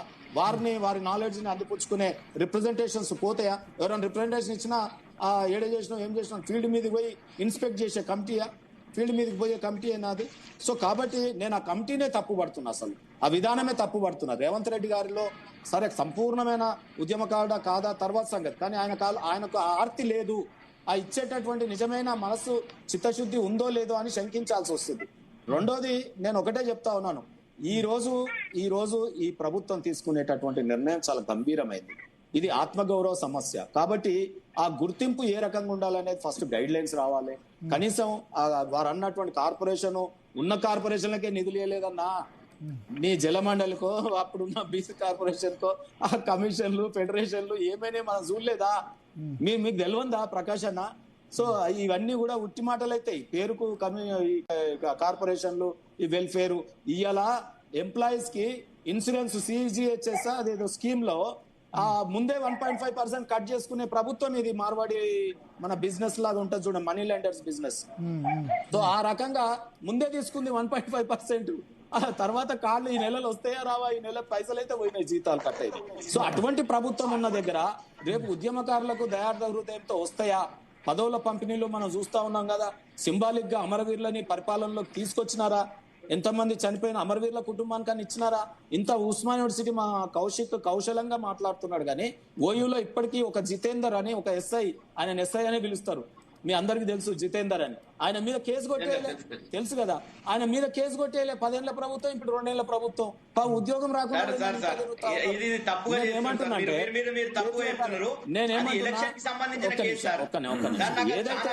ప్రభుత్వం ఉన్నప్పుడు సంబంధించినటువంటి కేసు అది. సరే సరే సరే, ఎప్పుడు కూడా నా టైం నే కౌశల్ గారు పోటీ పడి తీసుకుంటా ఉన్నారు. అందరు మాట్లాడుతున్న టైం, ఒక్క నిమిషం ప్రభుత్వంలో ఉన్నావు కదా, మరి ఆ మాత్రం ఓపిక, చెవులు చాటలు ప్రభుత్వానికి. మీరు అసలు బీజేపీ మీరు ఉద్యమకారులు మీరు ఏం చేసి చెప్పండి, నాకు అర్థం కాదు. అరే అమ్మ పెట్టదు అనుకునే మీరు ఒట్టి కాము ఉండాలి సార్, దయచేసి అది అనవసరంగా డిస్టర్బ్ చేసే ప్రయత్నం చేసి మానుకోండి. మీరు ఫస్ట్ ఆపాలి, మీరు ఆపాలి. అలా కాంగ్రెస్ ఏం చేసినట్టు నాకు అర్థం కాదు. బీజేపీ అంటే అరే ఆపు సార్, మీరు ఆపాలా. మీరు బీజేపీ ఏం చేసి నాకు అర్థం కాదు, ఏందండి నాకు అర్థం కాదు. వాళ్ళు బీఆర్ఎస్ వాళ్ళు మాట్లాడతారు, కాంగ్రెస్ ఉద్యమకారులకు ఏం చేసినా మీరు మాట్లాడతారు. ప్రభుత్వం అరే నళిని గారికి మీరు నళిని గారు ఏం చేసి చెప్పండి. మీరు బీఆర్ఎస్ ప్రభుత్వం ఉన్నారు కదా, నళిని గారికి ఏం చేసినా మీకు తెలుసా? మీకు ఏం చేసినావు? డిఎస్పీ అదే విధంగా యాదాద్రి కలెక్టర్ హనుమంతరావు గారు వాళ్ళు ఇంటికి పోయి 15 లక్షల నుంచి వరకు సాయం చేస్తానని చెప్పినాం. ఆ ఉద్యోగం కావాలంటే ఇస్తానికి రెడీగా ఉన్నట్టు తిరస్కరించింది. దానికంటే మొత్తం మేమేం చేసినా చెప్పి మీరు మాట్లాడతాం, అర్థం ఉందా? నాకు అర్థం కాదు. అధికారము అహంకారం. అరే ఆగండి సార్, అధికారం అహంకారం మీకు ఉంటుంది. మీకు ఊక పవర్ కావాలి, మీకు ఊక అధికారం అహంకారం మాట్లాడతారు. అరే ఆపండి సార్, ఊక మీరు మీకు ఊక మాట్లాడాలని ఉంటే అసలు కోరుకుంటే మీరు ఛానల్ పెట్టుకోండి, మాకేం అభ్యంతరం లేదు. మరి అధికారం అహంకారం మాట్లాడతాం. అరే ఏది పడుతుంది మాట్లాడతారు నాకు అర్థం కాదు. ముఖ్యమంత్రికి మీరు ఒక్కరి తెలంగాణ ఉద్యమం చేస్తే తెలంగాణ వచ్చినట్టు మీరు మాట్లాడతారు, నాకు అర్థం కాదు. ఆయన ముఖ్యమంత్రి ఉద్యమాల్లో లేడు. మీ కిషన్ రెడ్డి ఉన్నాడు, మీ కిషన్ రెడ్డి రాజీనామా చేయలేదు, మరి మీరు మాట్లాడతారు. జరిసేపు ఆపాలి, మీరు ఆపితే నేను మాట్లాడతా. మీ టైం అయిపోయింది, ఆపాలి, మీరు ఆపండి. జరిసేపు ఆపండి, అయిపోయింది. ఊక సతాయించొద్దు మాకు. అరే మీ ఇద్దరే, అరే మీరు ఊక మాట్లాడి మీ ఇంటికి ఉండాలి, నాకు అర్థం కాదు. అరే ఏం మాట్లాడండి నాకు అర్థం. ఊక మీరే మాట్లాడతారు, మీరు సరే ఇద్దరు మాట్లాడి మీ ఇద్దరు కూర్చొని బాధ నీకే వస్తుంది. అరే ఆపండి సార్, ఆపండి. జరిసేపు ఆపు. అరే ఊక అరే మీరు తిట్టుకుంటే మీ ఇంటికి ఉండాలా? తాడు శ్రీనివాస్ గారు కాదు సార్, కాదు ఇప్పుడు ఆగండి, నళిని గురించి మాట్లాడి, నళిని మేడం గురించి ఆగండి. మీరు తెలంగాణ ఉద్యమంలో ఉన్నారు, మీరు ఎంపీసీ కార్పొరేట్ చైర్మన్ ఎందుకు గుర్తురాలి నళిని గారు? నాకు అర్థం కాదు. మీరే పెద్ద ఉద్యమం చేస్తూ వచ్చింది తెలంగాణ, ఈయన ఒక్కడే చేసిండు, మేమంతా ఇంటికాడ కూర్చున్నాం. ఇక ఆపాలి, జరిసేపు ఆపండి. ఇక పని ఉంది, ఆపండి, మీ ఇద్దరు ఆపండి. అరే ఆపు సార్, మీరు ఆపండి, జరిసేపు ఆపాలి, మీరు ఆపండి. మీరు ఎట్టి పరిస్థితులు మాట్లాడే ప్రసక్తే లేదు. ఇక అయిపోయింది, మీ టైం ఈజ్ ఓవర్, మీరు అయిపోయింది. నాకు అర్థం కాదు. అరే రేవంత్ రెడ్డి గారు ఏం చేసినా, రేవంత్ నళిని గారికి మీరు చేసినా మేము చేసినాం. మరి నీ ఛానల్ కాదు, నీ మోడరేటర్ బాగానే ఉంది, ఛానల్ మీ కథ. నాకు అర్థం కాదు. ఏం సార్ ఇది? స్పీచ్ ఇస్తే మేము వినుకుంటాం, అర్థం కాదు. ఆగు, లాస్ట్ ఒకటి చెప్తున్నా. ప్రభుత్వం అన్నాక ఏమిగంత చాటడంత చెవులు ఉండాలి. ప్రతిపక్షం అన్నాక మీరు కూడా ఉన్నారు బానే, మీరు కేంద్రంలో ఉన్నారు, తీసుకొచ్చిన తెలంగాణ ప్రభుత్వం కళ్ళు నెత్తికెక్కితే ఇంత చిన్న ఊక పవర్ కావాలి, ఊక పవర్ గురించి మాట్లాడతాను, నాకు అర్థం కాదు. ఏంటంటే అధికారం వస్తే పోతే ఏం పెద్ద లెక్క అదేమన్నా పోస్టులో మీకేమి అని చెప్పి సూపర్ పద్ధతి మాట్లాడతారు. నేను మాట్లాడితే అధికారం వచ్చింది, మరి మీరు ఒక్కరే మంచోళ్ళు. ఇక ఒక్క నిమిషం మీరు శరత్ గారు ఇద్దరు కదా బాగానే ఉంది, ఇద్దరు మంచి అనేది అన్న రాదు నీకు చేతనైతే ఏంటంటే నాకు అర్థం ఆపండి సార్. ఒక్క నిమిషం చేతనైతే మాట్లాడతారు ఓకే. అరే నాకు టైం ఇచ్చారు నువ్వే మీకు టైం ఎక్కడిది?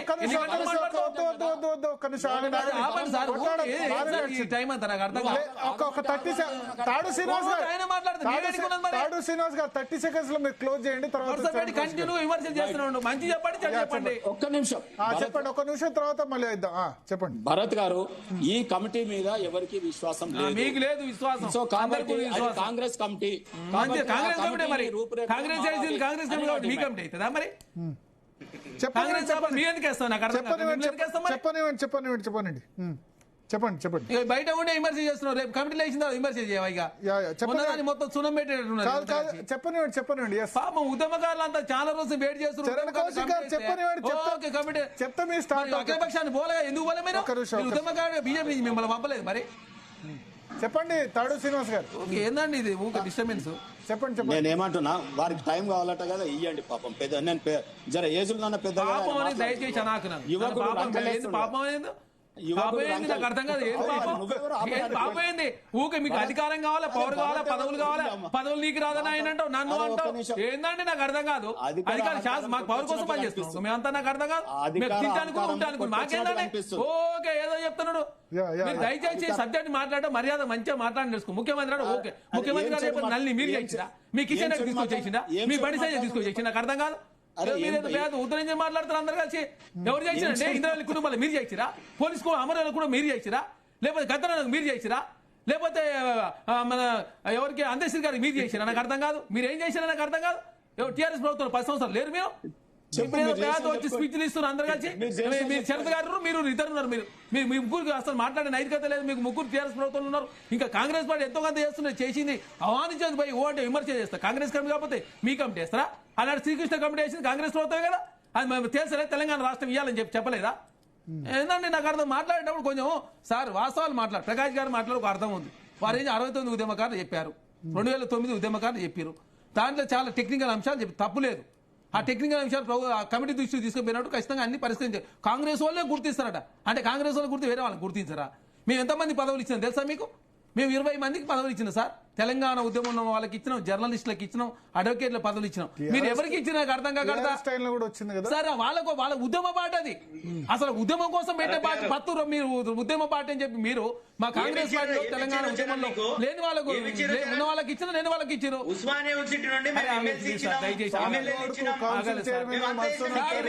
అది వేరు సార్. ఎప్పుడైనా గుర్తుపెట్టుకోవాలా? ఎప్పుడైనా గుర్తుపెట్టుకోవాలా? ఆగండి సార్ ప్లీజ్. మీరు మళ్ళీ ఆగమే జరిసేపు ఆపు ప్లీజ్, జరిసేపు ఆపాలా సార్? కాంగ్రెస్ పార్టీ అసలు ఈయన బట్టి మీరు మాట్లాడితే దయచేసి మానుకోవాలి. మేము కోదండరామ్ మొదలు పెడితే అద్దంకి మొదలు పెడితే జర్నలిస్టులకు సంబంధించి 5 మంది జర్నలిస్టులకు దాదాపు ఎంతమంది 12 మంది ఉద్యమకారులకు కాంగ్రెస్ పార్టీలో పదవులు ఇచ్చారు. మీరు బీఆర్ఎస్ పార్టీ మొత్తం మేమంటే తెలంగాణ ఉద్యమం మొత్తం మీరు అన్నప్పుడు తెలంగాణ ఉద్యమకారులు ఉంటారు కదా. మీరు తుమ్మల ఎవరు తలసాని శ్రీనివాస అందరూ ఇచ్చుకోలే మరి. అట్లంటే ఒకటి కాదు రెండు కాదు. కాబట్టి దయచేసి కాంగ్రెస్ పార్టీ ఒక మంచి నిర్ణయం తీసుకుంది, గొప్ప నిర్ణయం తీసుకుంది. దాని మంచి గైడ్ లైన్స్ పర్ఫెక్ట్ వచ్చేట్టు చేస్తే అందులో అందరు ఫిట్ అవుతారు. అందరూ కాంగ్రెస్ వాళ్ళు వస్తారా? ఇప్పుడు 4 గైడ్ లైన్స్ పెట్టి సార్. ఒకటి అమరవీరుల కుటుంబాలు, తర్వాత ఏమైనా యాక్సిడెంటో లేకపోతే ఉద్యమంలో చేతులు పోయిన వాళ్ళు, కాళ్ళు పోయిన వాళ్ళు, 3వది కేసులో జైల్లో ఉన్న వాళ్ళు, 4వది పేపర్ కటింగ్ ఆధారం పెట్టి ఇంకో 5 ఏమన్నా డిమాండ్ రావచ్చు. అప్పుడు అందరూ వస్తారు కదా. తెలంగాణ రాష్ట్రంలో సబ్బండ వర్గాలు వస్తారు, జర్నలిస్టులు, లాయర్లు, ఉద్యమకారులు, విద్యార్థులు అందరూ వస్తారు. అందరూ కాంగ్రెస్ వాళ్ళు వేస్తారు. కాంగ్రెస్ కమిటీ అరే ప్రభుత్వం కాంగ్రెస్ కమిటీ ఉన్నది కాబట్టి కాంగ్రెస్ కమిటీలో సభ్యులు వేసారు. కాబట్టి దానికి కూడా మీరు ప్రతిదాన్ని అడ్డుపూట్లో పట్టే ప్రయత్నం చేస్తే అంటే ఇది మొత్తం జరగవద్దని చెప్పి మీరు కోరుకుంటారా? ఆనాడు కేసీఆర్ గారు చేయలేదు, కాంగ్రెస్ ప్రభుత్వం చేసిన దాన్ని స్వాగతించాలి కదా. నళిన్ గారు అంశం తీసుకొని నళిన్ గారు మీరు చేయించింది ఏమీ లేదు, మేము ఆహ్వానించడం ఒప్పుకోలేదు. అదే కదా సార్. ఇంకోటి శంకరమ్మ గారికి మహిళా కమిషన్ మెంబర్ చేసినాం. తర్వాత ఎవరు సాగలైన మనరాలను మహిళా కమిషన్ మెంబర్ చేశారు. సాగలైన గారి పేరు మీద యూనివర్సిటీ ఏర్పాటు చేసినాం. తర్వాత కుమరమి మనవన్ని కాంగ్రెస్ పార్టీ ఎమ్మెల్యే టికెట్ ఇచ్చింది. ఇంద్రవెల్లి సంబంధించి అమరుల కుటుంబాలు పైసలు ఇచ్చారు. ఇట్లా ఎప్పుడో కాంగ్రెస్ పార్టీ చెప్పని చేసినాం, చెప్పినవి చేస్తున్నాం, చెప్పని చేస్తున్నాం, మేనిఫెస్టో ఉన్నాయి చేస్తున్నాం, లేని కూడా చేస్తా ఉన్నాం. ప్రజాప్రభుత్వం ప్రజలు ఏదని కూడా సిద్ధంగా ఉంటే మీరు అనవసరంగా కాంగ్రెస్ ప్రభుత్వం పడగాది మీద దయచేసి మానుకోండి. ఖచ్చితంగా అమరుల కుటుంబాలే కాదు తెలంగాణ ఏ ఉద్యమకారుడికి నష్టమయ్యే పనులు కాంగ్రెస్ ప్రభుత్వం రేవంత్ రెడ్డి గారు చేయరు. ఇది ఖచ్చితంగా నమ్మాల్సిన అంశం. ఓకే ఓకే ఓకే సుప్రత్ పటేల్ మీకు ఇస్తా లాస్ట్ లో. తాడు శ్రీనివాస్ గారు ఇస్తా లాస్ట్ లో. సుప్రత్ పటేల్ చెప్పండి. సుప్రత్ పటేల్ ఎస్ మీకు ఇస్తా లాస్ట్. మీరు 2 minutes అంతే. 2 minutes. ఉద్యమకారులను గుర్తించడానికి మేము డిమాండ్ చేస్తుంది ఒక డెడికేటెడ్ కమిషన్ వేయండి. మీరు పొలిటికల్ కమిటీ వేసిర్రు, అది 2.5 సంవత్సరాల తర్వాత వేసిర్రు. అది కూడా ఉద్యమకారులని 2024 జూన్ 2 రోజు ప్రతి ప్రభుత్వ కలెక్టరేట్ నుండి అందరిని ఐడెంటిఫై చేసిండ్రు. చేసి లిస్టులు ఉన్నాయి ప్రతి కలెక్టరేట్ లో ఉద్యమకారుల లిస్టులు ఉన్నాయి. ఆ రోజు ఎట్లా ఐడెంటిఫై చేసిరో వాళ్ళందరూ కూడా మీరు 250 గజాల స్థలం ఇవ్వండి. అదే విధంగా ఇంకా ఐడెంటిఫైడ్ కానటువంటి వాళ్ళు ఎవరైనా ఉంటే అప్పుడు వాళ్ళు రిక్వెస్ట్ పెట్టుకోమనండి. ఒక కమిషన్, డెడికేటెడ్ కమిషన్ వేయండి. ఏసీ చట్టబద్ధత ఉండేటటువంటి విధంగా ప్రవర్తించండి తప్ప మీరు కాలయాపన మన బీసీ కమిషన్ వేస్తే అది చట్టబద్ధత లేదు. మీరు అన్నారు కదా సార్, జనగణ కోసం వేసిన కమిటీ చట్టబద్ధ కమిషన్ కదా. దాన్ని కూడా అంటే ప్రతిదీ మీరు వ్యతిరేకించాలంటే తెలంగాణనే వ్యతిరేకించాలా? అమరుల కుటుంబాల కమిటీ అది వ్యతిరేకి వ్యతిరేకించలేదు మీరు. చరణ్ ఆగు చరణ్ ఆగు, ఎందుకు టెంప్ట్ కాకు. చిన్న మీరు మధ్యలో కావాలి ఓపికతో నుండు. ఓపికతోనే ఉన్నాం. మీరు ఓపికతో ఉండాలి. మీరు వాస్తవాలు మాట్లాడి నేర్చుకోండి. మీరు అందరూ అదే తెలంగాణ కోసం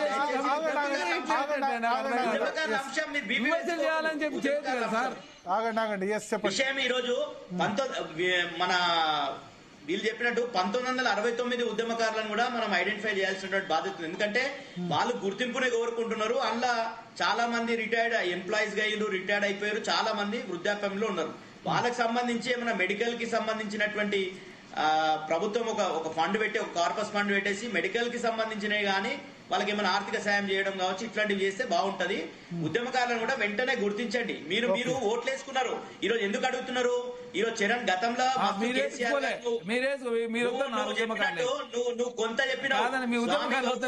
మండలి స్వామి గౌడ్ గారిని మండలి చైర్మన్ చేసిండ్రు, శ్రీనివాస్ గౌడ్ గారిని మంత్రిని చేసిండ్రు. అట్లా బల్క సుమన్ గారిని, ఎర్రోల శ్రీనివాస్ గారిని, గాదర్ కిషోర్ గారిని, గొంతు రామ్మోహన్ గారిని, బాబా ఫస్యోద్దీన్ గారిని, ఇట్లా వందల మందిని ఉద్యమకారులని కేసీఆర్ గారు గుర్తించి, ఒక రస్మై బాలకిషన్ ను, ఇట్లా గోరెటి వెంకన్నను, దేశపతి శ్రీనివాస్ ని, దాసోజీ శ్రవణ్ ను, ఇట్లా వందల మందిని ప్రభుత్వం ఆ రోజు కేసీఆర్ గారు గుర్తించి ప్రభుత్వంలో బాధ్యతలు ఇచ్చిండు. ఈ రోజు గుర్తించడంలో మీరు తూతు మంత్రంగా 2-3 ఇచ్చేసి మొత్తం కూడా మేము ఆ రోజు కేసీఆర్ ప్రభుత్వానికి వ్యతిరేకంగా ఉన్నటువంటి వాళ్ళని నిలుచుకొని మీరు పదవులు ఇచ్చినా పైసలు ఇచ్చినా వాళ్ళకే ఇచ్చిర్రు. ఈ రోజు మేమేమంటున్నాం అంటే మీరు ఓట్లు వేసుకొని గెలిచిండ్రు, ఉద్యమకారులకు చేస్తామని ఓట్లు వేసుకొని గెలిచిండ్రు. కాబట్టి ప్రజాస్వామ్యంలో డెఫినెట్ గా మీరు పవర్లు ఉన్నారు కాబట్టి మిమ్మల్ని ప్రశ్నిస్తాము. మీరు పిలిచిరు కాబట్టి, మీరు ఈరోజు అఖిలపక్షాన్ని పిలిచిరు కాబట్టి మేము సూచనలు చేసినాం. మా సూచనల్ని ప్రధాన ప్రతిపక్షంగా మా సూచనల్ని పరిగణలోకి తీసుకొని ఒక డెడికేటెడ్ కమిషన్ దాన్ని ఒక డెడికేటెడ్ కమిషన్ గా చేయండి. ఒక ప్రభుత్వ అధికారిని అలా పెట్టండి, ఒక ఐఏఎస్ ఆఫీసర్ పెట్టండి, గుర్తించండి, ఒక పోలీస్ ఆఫీసర్ పెట్టండి, పెట్టి గుర్తించి తొందరగా ఒక 6 నెలల లోపల మీరు అర్థమైంది మీ పాయింట్. మీరు పదే మళ్ళీ అదే పాయింట్ ఇస్తున్నారు. ఓకే తాడు శ్రీనివాస్ గారు 1 minute క్లోజ్ చేయాలి. 1 minute కూడా అక్కర్లేదు, 10 సెకండ్లలో చెప్తా ఉన్నాను. ఈ కమిటీ కాలమానంతో కూడినటువంటి కమిటీ కాదు, టైం బౌండ్ కమిటీ. కాల పరిమితి లేదు. రెండోది, ఈ కమిటీ సబ్బండ వర్గాలతో మిళితమైనటువంటి కమిటీ కాదు, రియల్ అమరవీరులను గుర్తించేటటువంటి కమిటీ, టార్చ్ లైట్ లాగా ఉండాలి. సో నాతోనే అమరవీరులు చనిపోయిన వాళ్ళు కాదు, బతుకున్న వాళ్ళు, ఉద్యమకారులు. అయ్యా నేనేమంటున్నా అంటే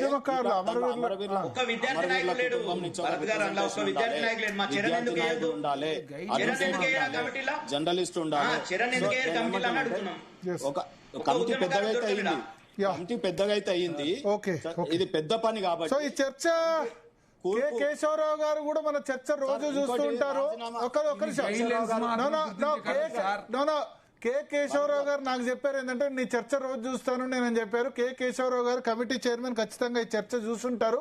కాబట్టి దీనిలో ఈ చర్చలో ఆహ్వానించింది కూడా అందరూ ఉద్యమకారులే. కాబట్టి ఆయన ఈ సూచనలన్నీ పరిగణలోకి తీసుకొని ఆయన ఉద్యమకారులకి తగిన న్యాయం చేస్తారు. తాడు శ్రీనివాస్ గారు చెప్పినట్టు బస్ పాస్ తో సరిపెట్టకుండా ఇంకా ఏమన్నా ఎక్కువ చేస్తారు. 250 గజాల స్థలంతో పాటు నిజమైన ఉద్యమకారులకి భరత్ గారు ఫస్ట్ కేకే ఇష్టం లేదు అని ఫీలర్స్ వచ్చినాయి పేపర్లలో, రాజీనామా చేసినట్టు ఫీలర్స్ వచ్చినాయి.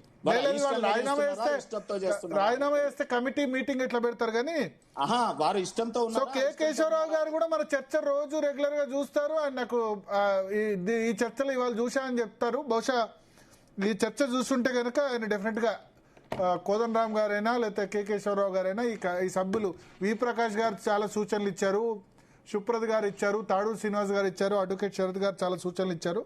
ఆ సూచనలు పరిగణలోకి తీసుకోవాలి.